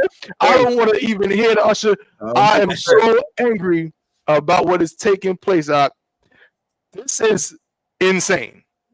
So if people are not aware, of course, there was a heavy controversy. Keke Palmer just had a baby by Darius Jackson, who was her, you know, in the world, her boyfriend. Well, now she has a new song featuring Usher called Boyfriend, related to the incident that took place where she wore that horrible dress. And her boyfriend said on Twitter, he said, "It's the dress for me. You a mom, though." Saying, you know, you're a mother. You got this dress with your whole behind out, your whole breast out. And of course, it caused an uproar. A lot of black women jumped to her aid and said, that ain't your husband. He ain't put a ring on it and all of this kind of stuff. And yeah, that's toxic behavior. Sis, you need to leave that man. He's insecure. All of this. That's what the whole, the legion of black women said on Twitter. Well, they got their wish because it is official. Darius Jackson has moved on. Him and Keke Palmer are no longer together, and she is rocking out with her new song, Boyfriend, featuring Usher. It's a huge debacle. Y'all, Mark, I saw you unmuted yourself, Ak. Brother, you about to say something? These bitches are stupid, Ak. Stupid. Like this is insane. This is tremendously insane what Keke Palmer is doing. And if you agree with what Keke Palmer is doing, you are a dumb Negro or a stupid bitch. There is no way around that. You understand? To say that is not her husband. What does that even mean? They have a child together. They stay together. They are together. They're a couple. Is not a man supposed to be showing the traits of like here's the shit that always kills me, Tabawan. Let's say they're in a house together, and a burglar comes inside the house 3:00 in the morning, and Keke Palmer rolls up and says, "Hey, babe, I hear something. You got to check it out downstairs." What if he rolls over and says, "I ain't your husband. You ain't my wife. I'm about to jump out the window. Defend yourself." Everyone would say that she should leave that man because he's no good. But here we are on the flip side, and this brother wants his woman to behave as a wife because who knows? Maybe he was about to make her his wife legally. in America's terms. Of course, we know in the Israelite school of UPK that sex is marriage. Right. But let's say he was thinking about making her his wife. That's and right. before he popped the question, he wants to see how she reacts to him making a simple request of putting some clothes on before letting a man serenade you. What is it? Serenade, whatever it's called. Serenade. Serenade. Hey, no woman of mine is getting serenaded or whatever. I'm just letting you know that right now. But that's just that's just Yaramok. I'm a little rough around the edges. Chris Brown heard that. But imagine you said, and I wish. Hey, look, hey, with me. Chris Brown heard that. You understand? You better sing from the crowd and enjoy yourself. But nonetheless, imagine if that is what he was trying to do. He trying to see a wife and a woman that he wants to be with, and she turn around and do something like this. Now she's about to be left without a man. You understand, that actually loved her. That's the crazy thing. Usher does not love you. Usher don't give a damn about you. Right. You're not pretty. You're not beautiful. You understand? Like That's right. You're below average Trash. at best. You're not that bitch. You're not her. You're not her. You understand? Like, if you did not have money, if she was not Keke Palmer, if she did not do Aquila the Bee and was famous, and you took her and dumped her right in the middle of North Carolina Central's college campus, everyone would not look at her ever. Everyone would pass over her. She would be in some fraternity. She would be like a goddamn Delta or Sigma. She'd just be in the back of the line, and no one would give a fuck about her ever because she's not that girl. But here you are. You got a brother who loves you, man. That man loved Keke Palmer. And he loved you so much that it bothered him to see another man dancing on his woman while you half damn naked. He loved you, and that's why it bothered him. And you took that love that he had for you and you spit it in his face. And then on top of that, you're going to publicly just disrespect the man, the father of your child. This is what is so terrible about black women today, man. You have no sense of dignity. You have no sense of selflessness. Everything is about you. Right. When is it ever about that man? When is it ever about that baby? When is it ever about you just keeping your business to yourself? And you gonna come out here and just publicly just destroy your relationship like a psychopath, man. She's a psychopath on terror. Just running around, just doing whatever the hell she's gonna do. It's disgusting. And let me tell you something, Keke Palmer, for your dumb ass. I'm gonna tell you something because you a stupid bitch. That's right. That man said what he said because he loved you, and the masculinity in him could not take letting another man serenade or surrogate, whatever the hell, to his woman. Let me tell you something, you stupid broad. The next man that you have is going to be a fucking faggot. That's what right. you get. The man you got ain't gonna be masculine enough to tell you nothing. He's not gonna tell you to not let another man dance on you while you half naked. He's not gonna be man enough to tell you that you're a mother and you need to put clothes on when you out there in public. You are going to have a homosexual man that is going to learn from what this brother did and never be a man because he's too afraid to lose you, man. Right. And you're gonna have to for homosexuals for the rest of your life. That's what you just did, Keke Palmer. Yep. Congratulations. I hope you enjoy yourself. I hope you enjoy yourself making a video with Usher. Didn't Usher say something that was very gay? Am I not mistaken? Did not General Muhammad break down the herpes of Usher? He did what? He has herpes. It's a documented fact that Usher had herpes. Good night. It was something else. It was something else because I remember it was Eddie Murphy picked up some transgender and Usher did something that was absolutely gay. I think he admitted to having gay sex or something along those lines. Oh, hell no. But I'll look it up and we'll get it out. You understand? Pause. But that's who you chose. That's who you chose, man. You understand? I yield. This is just nasty. If you're a black woman, don't look up to Keke Palmer. Don't look up to her. She should have just continued spelling words. That's what she should have did. But obviously that didn't help one. That, you know, this is just disgusting. And I'm not, and I'm gonna yield on this. I'm not just saying that she's not pretty because of what she did. Like sometimes that could be the case. A woman's spirit can make her ugly. I'm carnal as hell when I'm telling you this. She's just ugly. She's just not pretty. That's just that. You understand? So I don't know where all this confidence is coming from. But how you? No sweat, brother. Yeah, Cap. Hey, where did Keke Palmer come from? I'm asking, like, what is she? Is she a singer or actor? What is she? She's an actress. She started as an actress. Okay, so she's not a singer. Well, she's both. No one likes her music, but she's been making music for a while now, but no one cares about it. So she was an actress first, because I think I saw her in a movie. Yes. She was on Barbershop too. What's that? She had like a little cameo roles. I think when Cedric was arguing with that little kid, that Barbershop movie. Okay, I remember that. Yeah, Tequila in the beat. Okay, all right. I was just wondering, because now it seemed like because I haven't been connected with anything like for when I came into the truth. I'm started losing interest of everything outside the world.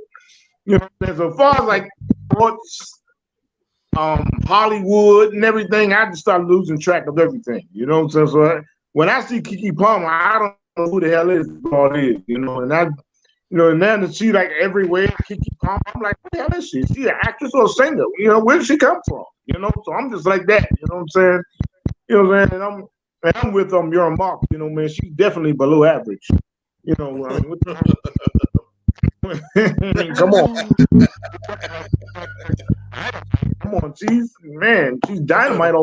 All right, the other way, you know. But yeah, God, so like you. God. I mean, hey, look. You know, I'm more spiritual with it. You know, in terms of the looks and everything. You know what I'm saying? Like to me, she's ugly. You know what I'm saying? I don't think she's physically ugly per se, but her demeanor, like, and I got, some things to say about it or whatever. Cool, of course, I'm coming to you, bro.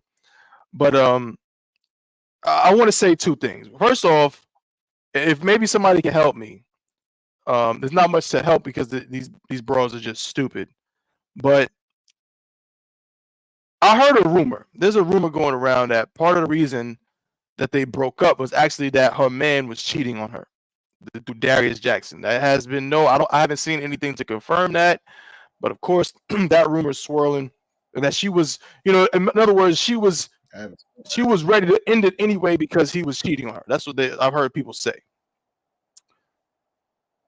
And that to me is the dumbest thing in the world, because if she is, I don't know if she's having sex with Usher. Maybe she's not. I know Usher's supposed to be married or whatever. I'm not saying she's having sex with Usher. I don't know that. But the implication, when you go and you dance on this man and then you go and praise him and basically give him a digital top on Twitter talking about how you loved him since you was a little girl, and you know what I'm saying, and you always wanted to do this and so on and so forth. And then you go make a song with him, boyfriend, amidst, you use this situation with your man, who's really your husband, the father of your child, the father of your son, and do a publicity stunt like this. The implication to me is, again, like you willing to go do something or deal with Usher, which is insane to me, because if your man cheated on you and you go have sex with Usher, who is definitely having sex with other women, you might as well just stay with your man, which is what a lot of these dumb bros do. Like, oh man, my man is cheating on me. I gotta go. Now I'm gonna go sleep with some nigga in the bar who I know is having sex with other women. Go ahead, y'all. Right. Hey, I found it. It said on Friday, Usher officially filed divorce from his wife, Grace Miguel. The filings come after 2 years of their marriage, after one and another, right? He's getting accused of exposing a man. A man is exposing him to having herpes virus during sexual encounter. In August 2017, the singer was slapped with a $20 million lawsuit by 3 people, 1 man and 2 women, who all claimed he exposed them to herpes during 3 separate sexual encounters several years earlier. So he's gotten sued for having sex with a man and also 2 other women and giving all of them herpes. But he had sex with a man. So and now this dumb broad that's that. lost her baby daddy, her husband, her boyfriend, all over a herpes infested LGBTQ man. Man pleaser. You are an idiot. And that's why that's why in I.S.U.P.K. we always say it, man. These sisters need guidance. They should not ever, if you're a woman watching this, do not ever do what you want to do. Ever. Don't do it. If your brain tells you, I think I want to do this, don't do that. Right. Don't do it. Stop right there in your tracks. Get some counsel. Speak to the men of the I.S.U.P.K. If you have a husband, speak to your husband. Do not do what you want to do because you are going to get herpes and gay AIDS because you want to have sex with Usher because he dances well. Right. Because he sings good and dances well, and you want to have sex with him, and you're an idiot and you're stupid. And last thing I'm gonna say, and Kawal, I'm coming to you because this is so disgusting. You black broads make me sick on the internet. You make me want to actually vomit all over this table that I'm in front of. All of this fine. Actually, I ain't gonna show y'all what I have on the screen because this is not fine at all.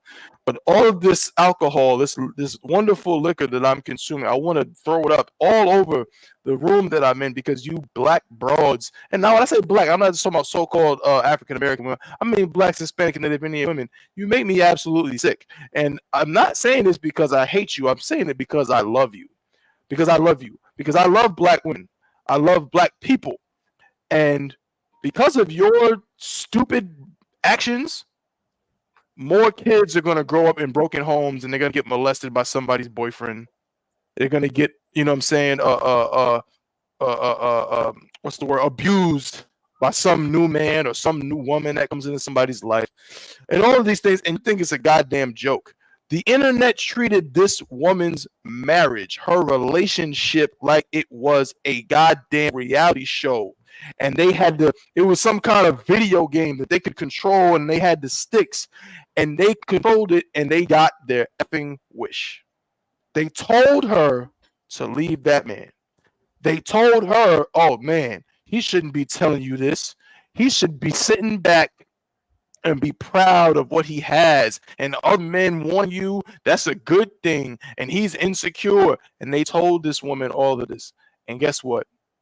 She believed the hype. I guess Akila was not so smart after all, because she fell right into the goddamn trap. She can spell all those words, but she could not spell S-I-N-G-L-E, single, and I-D-I-O-T, because that's what she is. And now another black child has to grow up in a ridiculous broken home situation, all because she wanted to play internet games and get attention from some nigga with herpes from other men. Disgusting. Officer Kowal, my bad, brother. Okay, y'all, my bad. Now, if I could, Kowal Salaga, just real quick too, it's like you said something real heavy, but you know, you listening to the internet and you listening to all these women, but the thing is like your bed gonna be very cold, man. That's right. Be very cold. You should have listened to your, like, I couldn't imagine. I could, like, even myself, right? Like, let's flip the scripture. I mean, let's flip the script. I couldn't imagine a bunch of brothers like telling me, like, oh, you need to leave your woman out. You need to leave her and dump her to the curb, man, because she got a loud mouth, or because she did something, or because this, that, and the third. I couldn't imagine listening to the outskirts of people controlling my relationship instead of dealing with my relationship inside my marriage. Like, why would you allow a bunch of women to tell you to leave your husband when that's the man that you love? And here's what makes you such a whore. Keke Palmer, I'm sorry. You are either a fucking whore or you are batshit stupid. And I'm gonna prove it to you. This is why. Right. Because you allowed people, right, to make you leave your husband, your man, or your boyfriend, right? You crazy as fuck, Salakia. because why did you ever sleep with him in the first place? Why did you do it?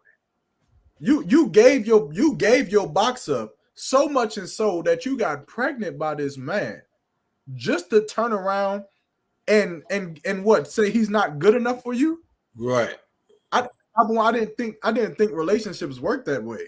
I didn't either. I didn't think it worked that way. I didn't think there was a refund policy on a man that you gave your body to. That body is there. That baby is there. You can't turn around and I'm gonna give the baby back because this man ain't good enough. It's done. Right. You're stupid. And then you allow for other people to ruin your relationship. That is just insane.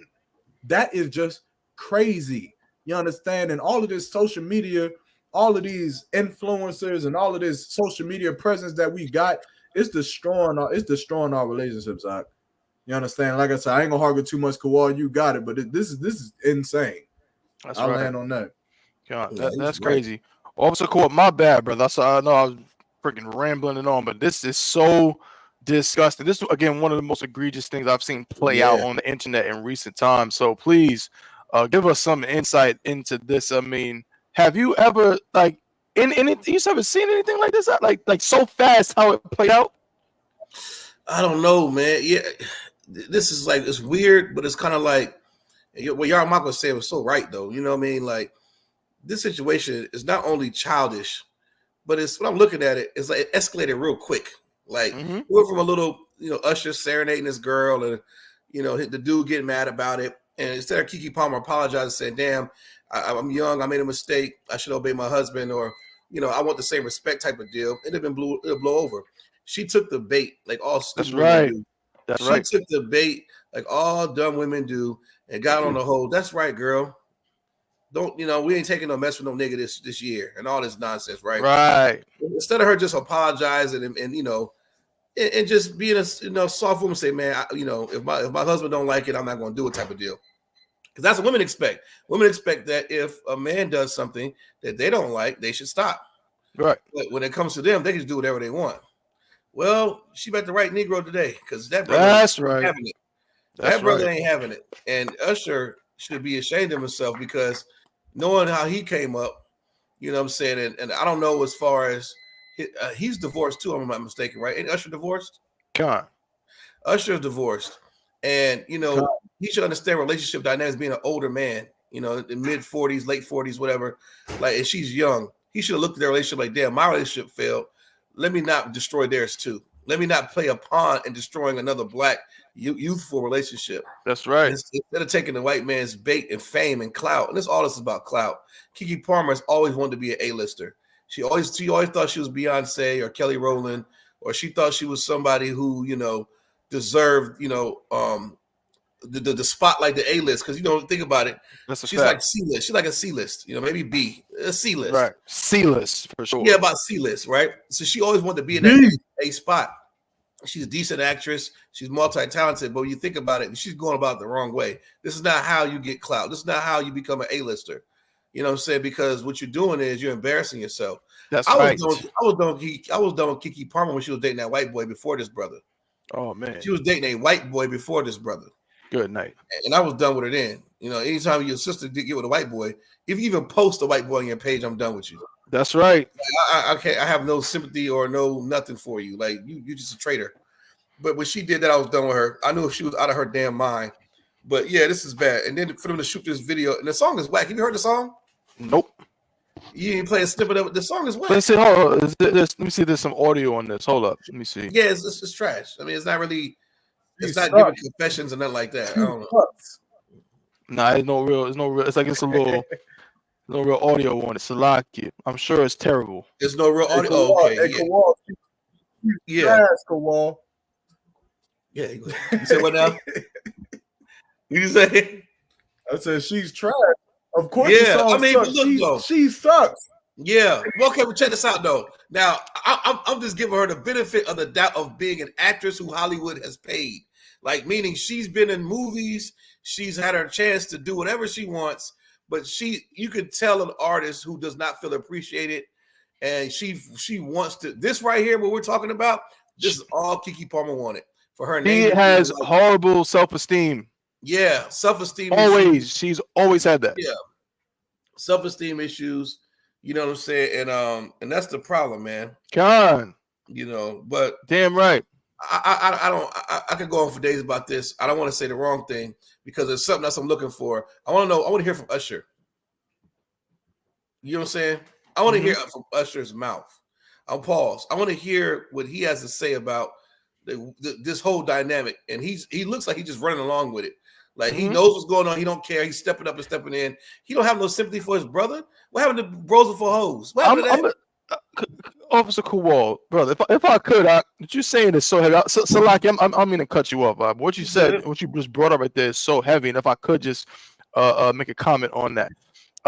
Here's the thing. What I think we're dealing with two insecure ass people. Is what I think is happening. They try to say that the brother Darius Jackson was insecure, but I think that brother is actually very secure. I think it's Keke Palmer and Usher who are insecure. Yeah. If there's one thing I know about a woman, especially a woman with horrible self-esteem, she will do anything to feel like she's Beyonce. Feel like you said, she'll do anything just to get that feel and that vibe. Like, oh man, like someone's looking at me like I'm that bitch. She'll do anything. Anything. She'll lose her family. She'll disrespect and shame her family. You know what I'm saying? You know what I'm saying? Ruin her child's life just to feel beautiful. She'll do that. You remember, she accused Trey Songz of being I'm not saying Trey Songz is not a creep, but she went online and told this whole story about how Trey Songz was just trying to smash her, and she had to go hide in a closet to hide from Trey Songz. I remember that. Trey Songz can screw any woman he wants to. Yeah, I remember that. Me he was chasing you around the house. I'm not saying it didn't happen, but God damn it, when situations like this don't make your story more credible. That's right. Like That's just like she always wants to be in the attention, in the spotlight because she yearns for that fame. That's right. It's like a drug to these artists, man. It's like a drug to these celebrities. They keep being in the camera. You know, social media gets involved, and the comment section listen. I'm a comment section nigga. I go right to the comments when I would see a post, and the tone of these comments. These women are delusional, man. What happened to our goddamn women? All of them agree with Keke. Right. I barely find one woman to say, hell no, I'm listening to my husband. All these bitches believe in nonsense. Because they all have the same problem. But they all, I don't get it though. It's like, it's bad. It's bad all around. I want to hear from Usher before I go. I want to hear what Usher has to say about it because as a black man, an older black man, been in the industry for years, Usher don't need the money. I mean, he's top what? You talk about black R&B artists. But you know what he does need though? What's that? I'm gonna tell you what he needs. Officer Yarmak. Shout out to Officer Yarmak. Yeah, Yarmak. Now I was about to say, Salaga, them women on them comments, they playing in fucking La La world because I guarantee you, 80% of them women, they commenting like, yeah, Keke right. Let they man tell them put some goddamn clothes on. They gonna do it because they ain't fucking rich. They need that man that they got, and they gonna listen. But to even go online, they playing the double advocate. But why even front like that? They're projecting. They're projecting because they can identify with it. But like Officer Yarmak said, they just not rich. Like if they were rich, it'd be different. But she's not like rich. Keke, bro, that bitch ain't rich. She's not rich. Rich. Okay, let me explain something to you. These artists we see, okay, they're not rich like that, man. Usher's rich.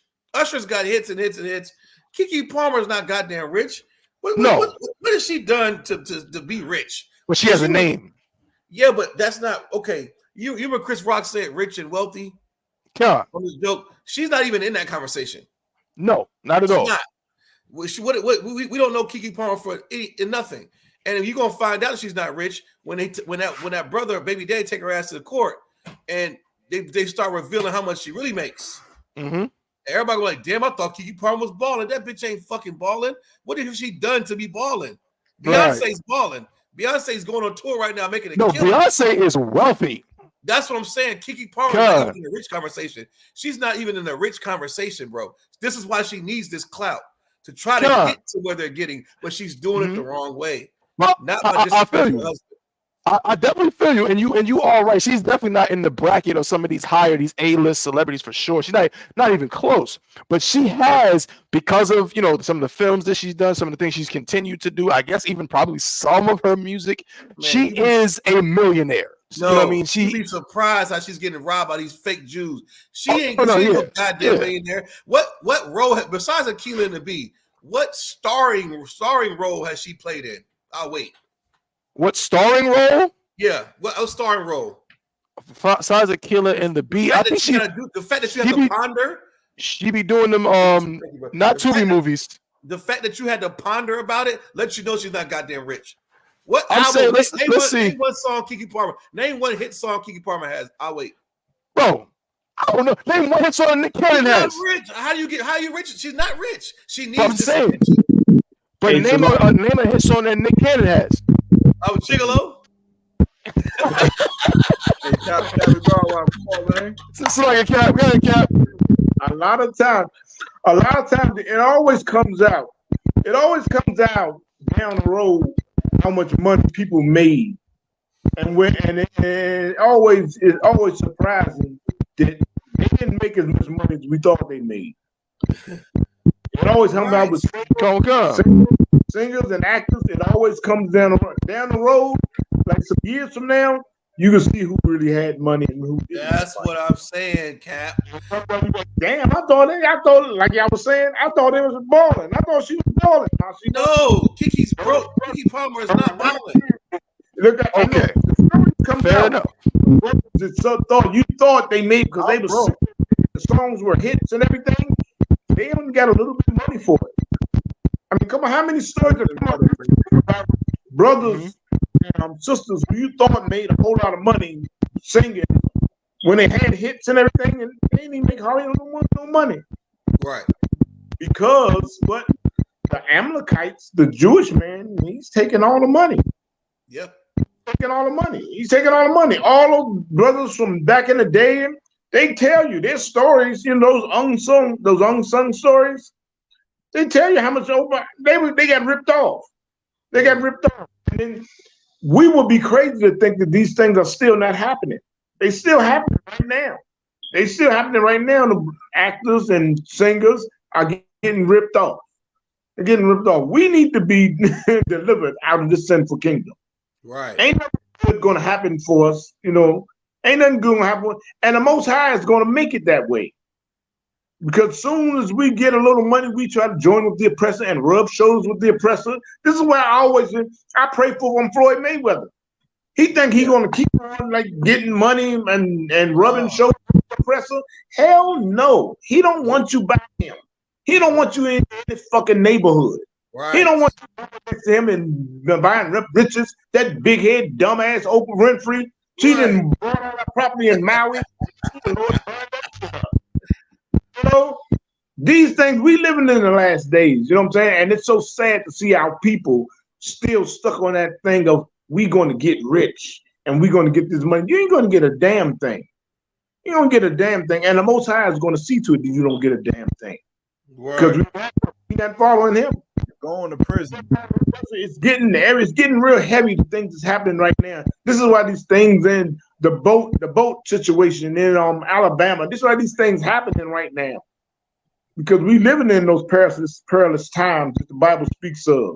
You know what I'm saying? So when Negroes rise up and they acting like a fool, man, we gotta send some prayers up for them because damn, it'll be a minute before they dead. The Lord might just kill them overnight. Hell, you know what I'm saying? Right. So we gotta really that's why it's a beautiful thing being in the I.S.U.P.K. We can see all this type of stuff. The stuff we're going over right now, and these stories and these people, we can see it. You know what I'm saying? Because we are the prophets of the Most High. We can see the stuff before it happened. Why? Because most of it's in the Bible anyway. You know what I'm saying? Right. So we got the records on us. We got the records on us. You know what I'm saying? It's trying to get rich, trying to get up like the white man. You know what I'm saying? That's a lost cause. That's a lost cause. You know, but you are plane going down. You are plane going down. We get ready to crash. You know what I'm saying? Trying to get up with the oppressor. You're not going to get there. You're not going to get there. And the times we living in, ain't shit. You like, I feel sorry for you. You think you're gonna ride your oppressor and get him next to your oppressor and do the things like him? No. The Lord is tearing him down. So we got to be a damn fool to follow them, to try to get next to them. The Lord is just, you know what I'm saying? So we come out and look at our people. God damn, man, my heart goes out to them. This dumb bitch running like a damn fool. You know what I'm saying? Right. Damn fool. You know what I'm saying? The Lord might kill her tonight. Right. You know what I'm saying? For the evil she doing, the Lord might kill her tonight. You know, people, like I said, we are lost cause without this truth. Without this truth. That's why it's an honor to be in this truth and to speak to our people and have these shows and really just people that's watching. Who, man, it's a lot of people that's watching. They probably thought we were some crazy niggas. One brother or sister maybe clicked past and seen us with our hair pieces on and shades and shit online. They like, look at these crazy niggas. You know what I'm saying? And probably started watching. And damn, it probably be some heavy metal to them there, what they heard. And they be like, oh, God, I'm gonna start watching these brothers. Damn, let me go to their classes and stuff. Let me just really get an understanding on everything. You know what I'm saying? Right. So we are waking people up, you know what I'm saying? But people like Keke Palmer, you know, that's just a dumb bitch. It's a dumb bitch. You know, she might, I mean, the Lord might kill her, you know what I'm saying? She's a sister, so I pray she wakes up. That's right. Stop being a dumbass bitch. Right. That's right.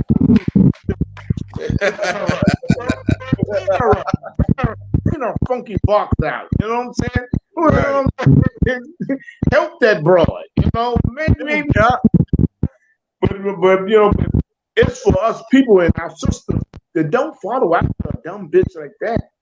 You follow after her, you wanna, good Lord, you wanna do evil things like that.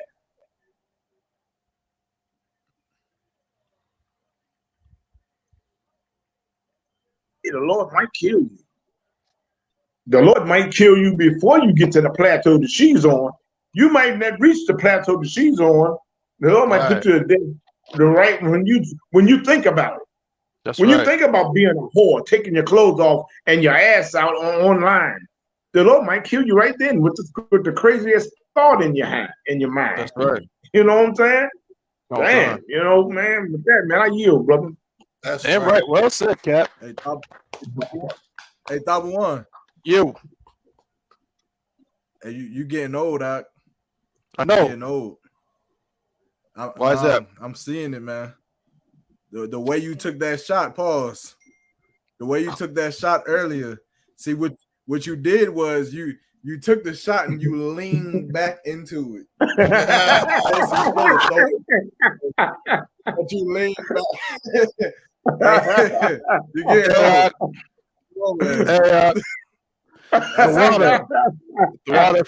The water for your observations. Of course, I appreciate it. Hey, that brother did the fat Joker wall. That nigga said, lean back. Come on, lean back.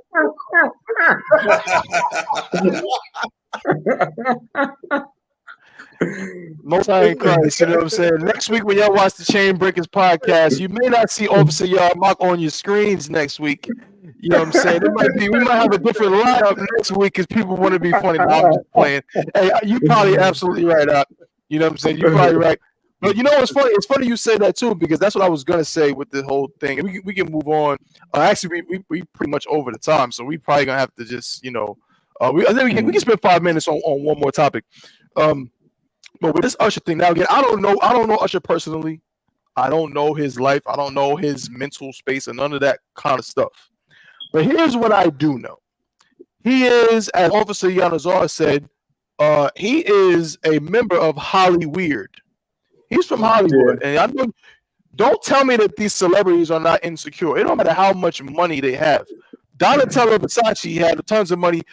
These celebrities have billions and millions of dollars, and they still got to get facial reconstructive surgery and get lip fillers and all kind of stuff because they are completely and utterly insecure, and they're scared to get old. They're like nervous about, like, you know what I'm saying, about getting older and things like that because they're used to being a certain way from when they was young, from when they was, you know, when they was little kids. Remember Usher?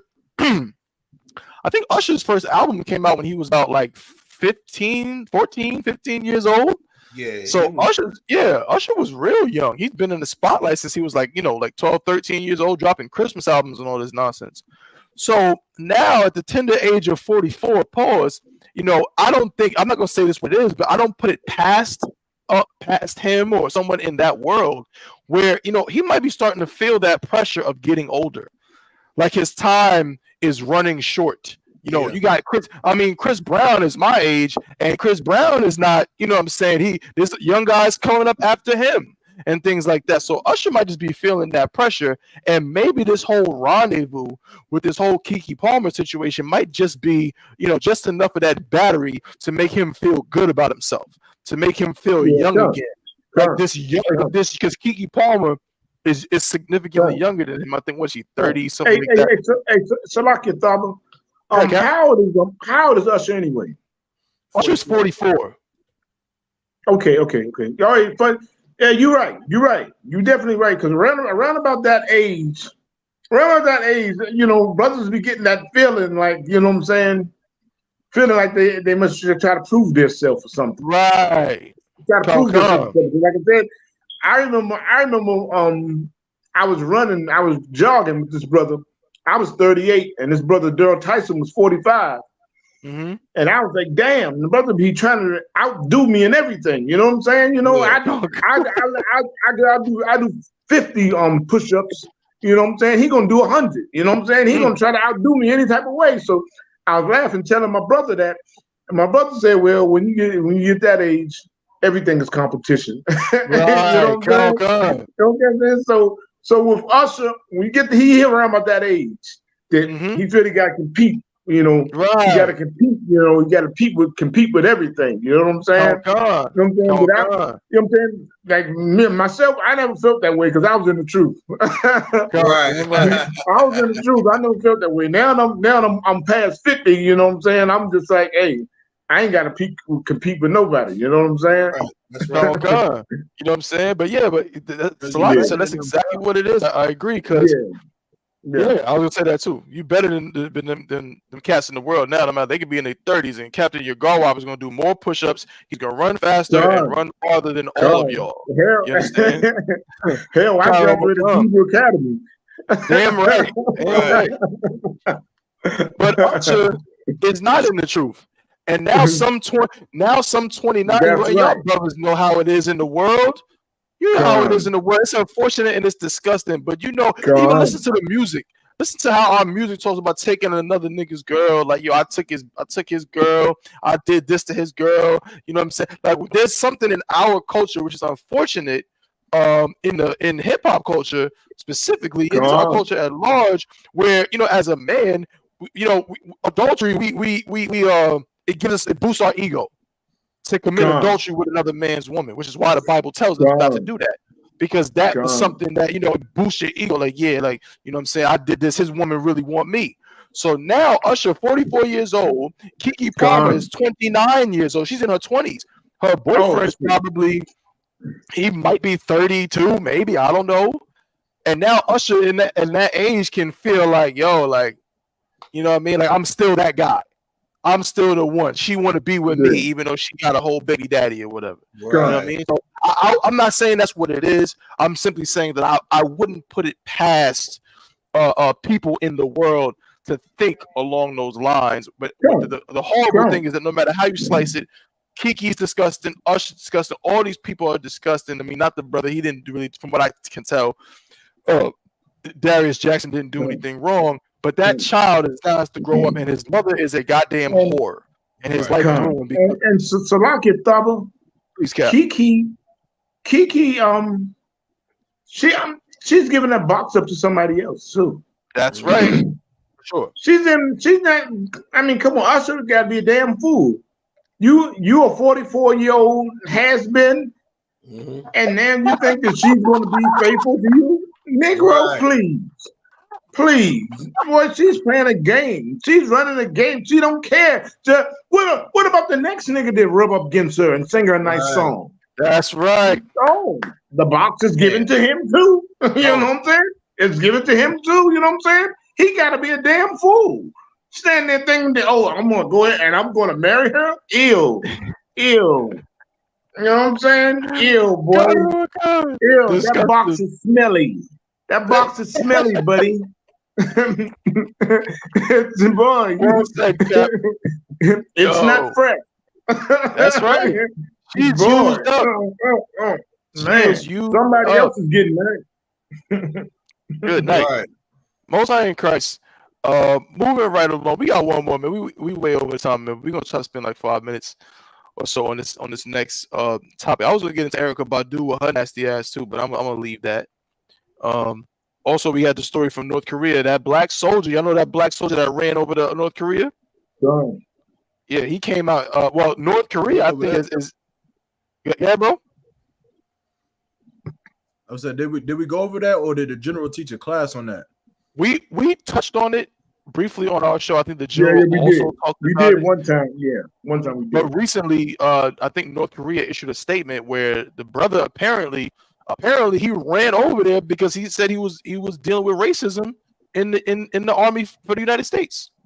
God. So he ran over to North Korea. I mean, I don't know if that's the solution to that, but that's what they're saying. They're saying that he wanted to get away from the racism and the prejudice in the U.S. Army. So the nigga ran to North Korea. It must be a horrible thing going on in the U.S. Army if you gotta run to North Korea to get away from the racism and the prejudice. So, we probably touch back on that next week.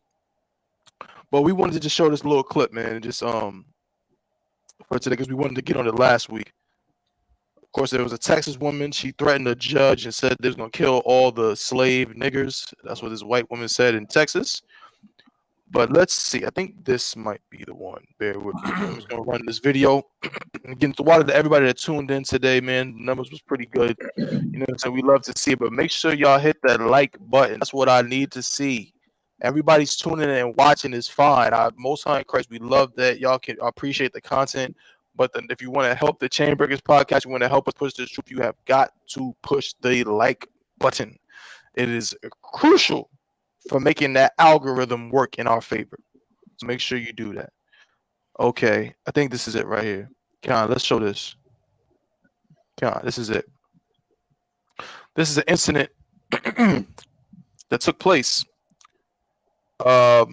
in Kenosha. Where is Kenosha? Where is Kenosha? What state? That's not in Texas, is it? Was it in could be in Colorado or something. Wisconsin. Kenosha, Wisconsin. All right. So check out this video right here. And I'm just gonna whoever after the video, when I pause the video, of course, Cap, if you want to go ahead and go first, but I'll leave the floor open to whoever has comments on it. But check it out. This happened in the Applebee's in Kenosha, Wisconsin.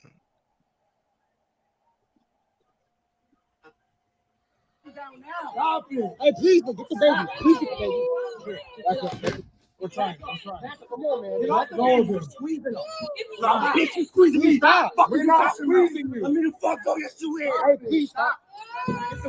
Hey, be careful. Your baby head. Your baby head. Be careful. Let him go.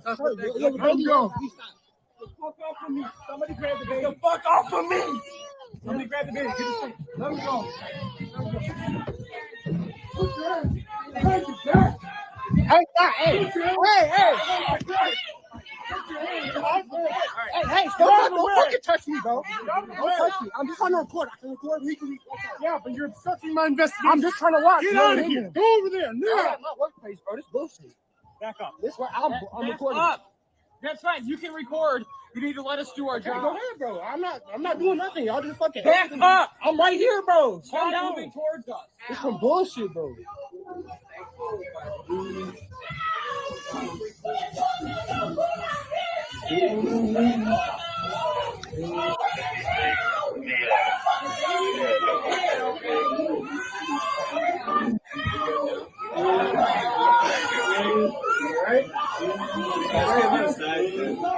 Rescue?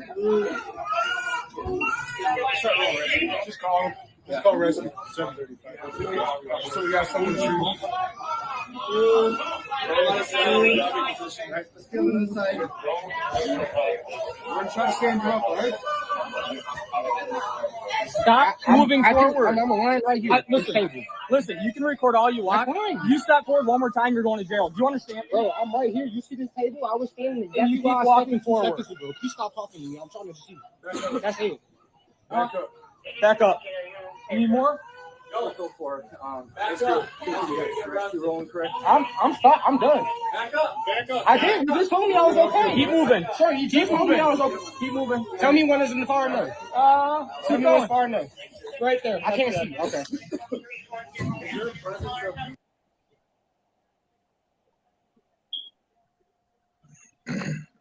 Thoughts?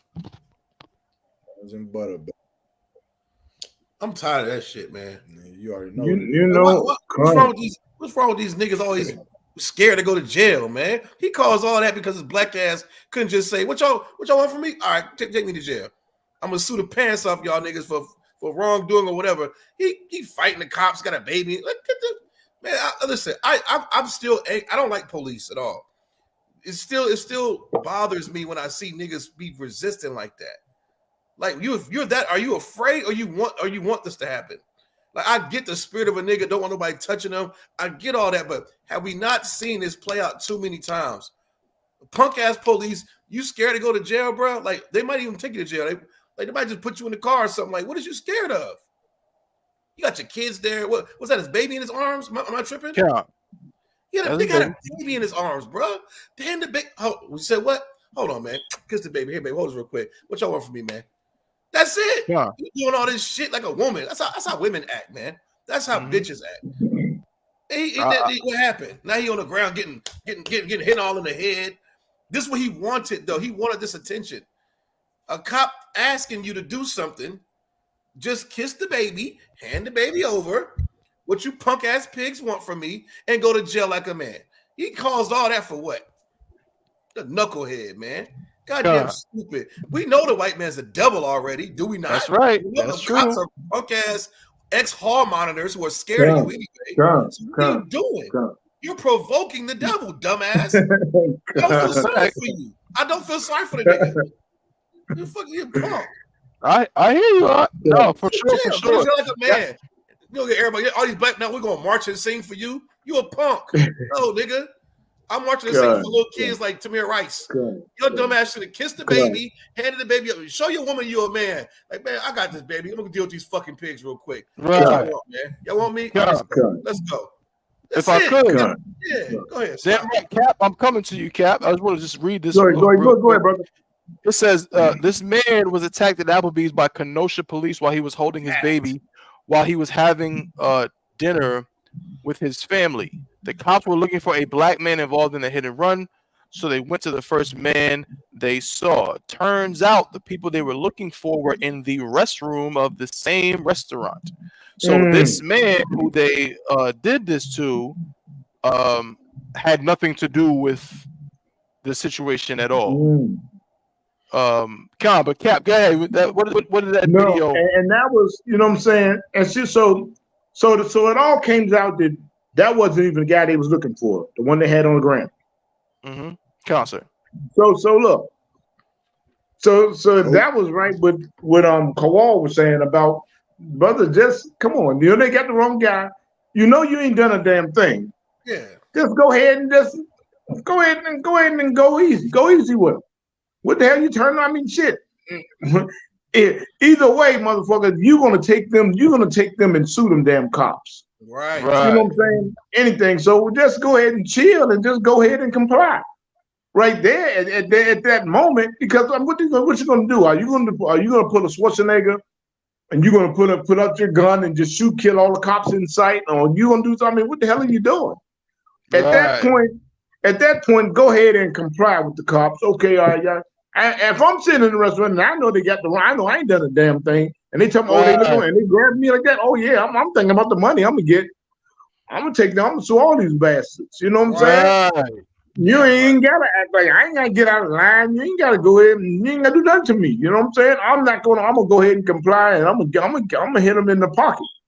You know, but going like that, creating more, more more animosity, you know what I'm saying? You ain't got to do that. You just go ahead and comply with them, see what they want. And then once they go and try, oh, I'm sorry, we doing it. Okay, all right, I see y'all in court. I see you in court. You know what I'm saying? Whatever, but with that, come on, they got the wrong guy anyway. The other people still in the same restaurant. You know what I'm saying? Right. So I don't even know why they even showed that part. Why they was filming stuff. But I mean, it was good they was filming and everything. So they wouldn't do nothing to him. But hey, come on, it came out on his part anyway. You know what I'm saying? So go ahead and comply. Some niggas just act simple. They just simple as shit. You know what I'm saying? And like Kawal was saying, a lot of them afraid. You're afraid, and cops got you jittery. You know what I'm saying? But shit. Right there, what the hell? You're gonna die anyway. He might shoot you in the back. Right. What you afraid of? What you afraid of? Go ahead and comply with it. Comply with the devils, and next thing you know, you'll be getting paid. You know what I'm saying? But damn, if they're gonna kill you, I mean, goddamn, do a Schwarzenegger. Right. If you're gonna do something, jump up. Don't. I mean, goddamn. Right. You. God. Now he beat Those us. ain't crazy. So what you say, Cole? Now he got his ass kicked for nothing. Yeah. All them blows to the head for nothing.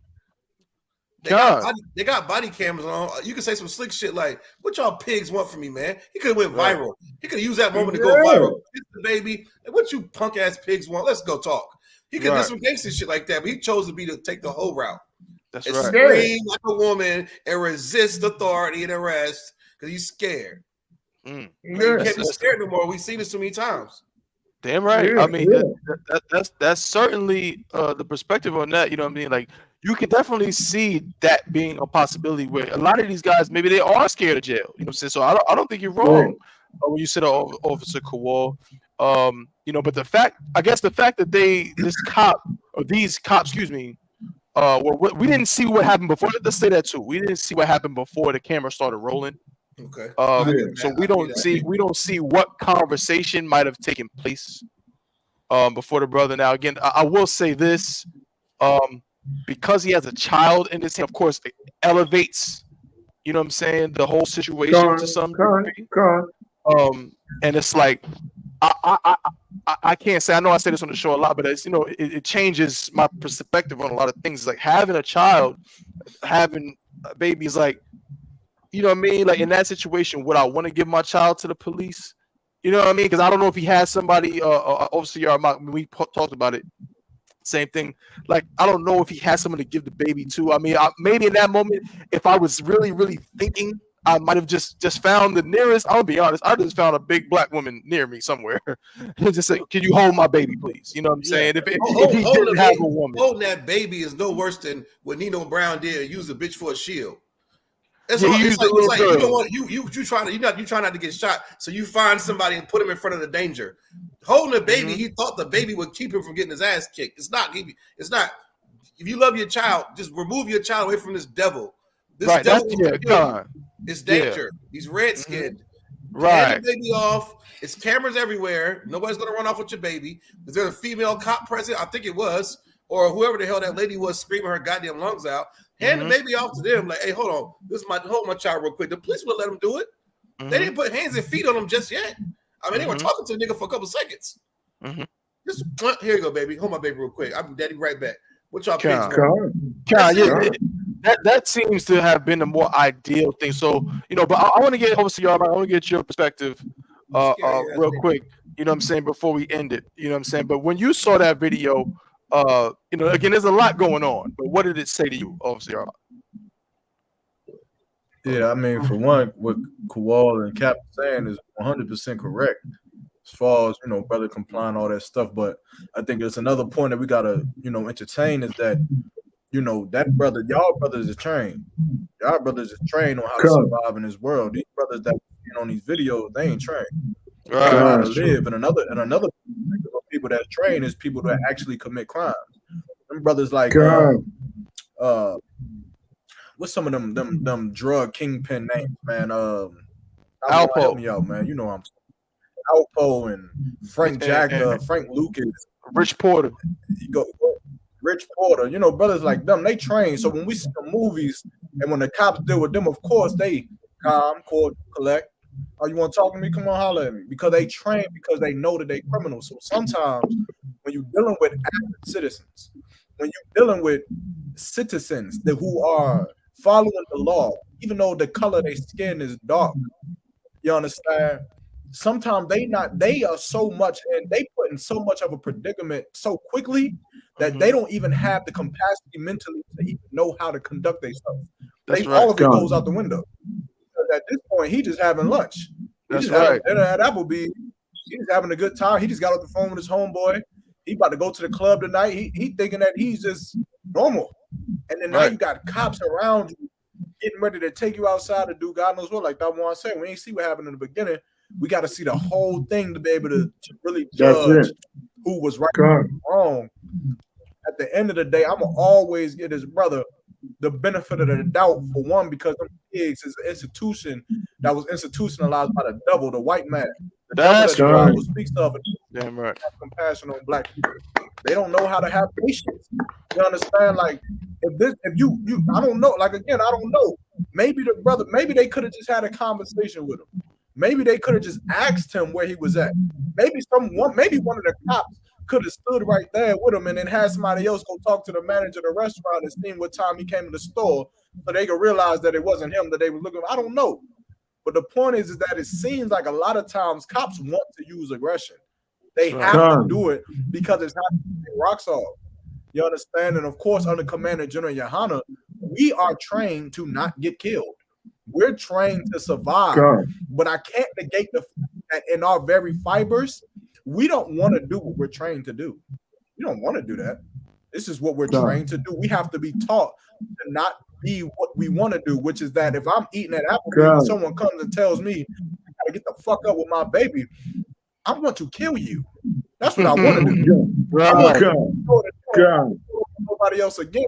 That's natural for me, and it's probably natural for this brother, but a lot of times black men are emasculated by the police department. They are emasculated by the military. They get emasculated by the judicial system where they feel like they can't even be a man. Where they feel like that because you got a badge on, that now it's not a man talking to a man. It's a man talking to a higher being like you a god. And now I got to do I got to give my up. I got to do this. And then in this instance, when I haven't even done anything wrong, I ain't done nothing. I came to Applebee's to get some food. And I'm getting dragged out and embarrassed. So again, like I agree with what Kawal and Cap is saying, hey, if a cop come in here right now while I'm doing the show, hey, damn right, it's embarrassing.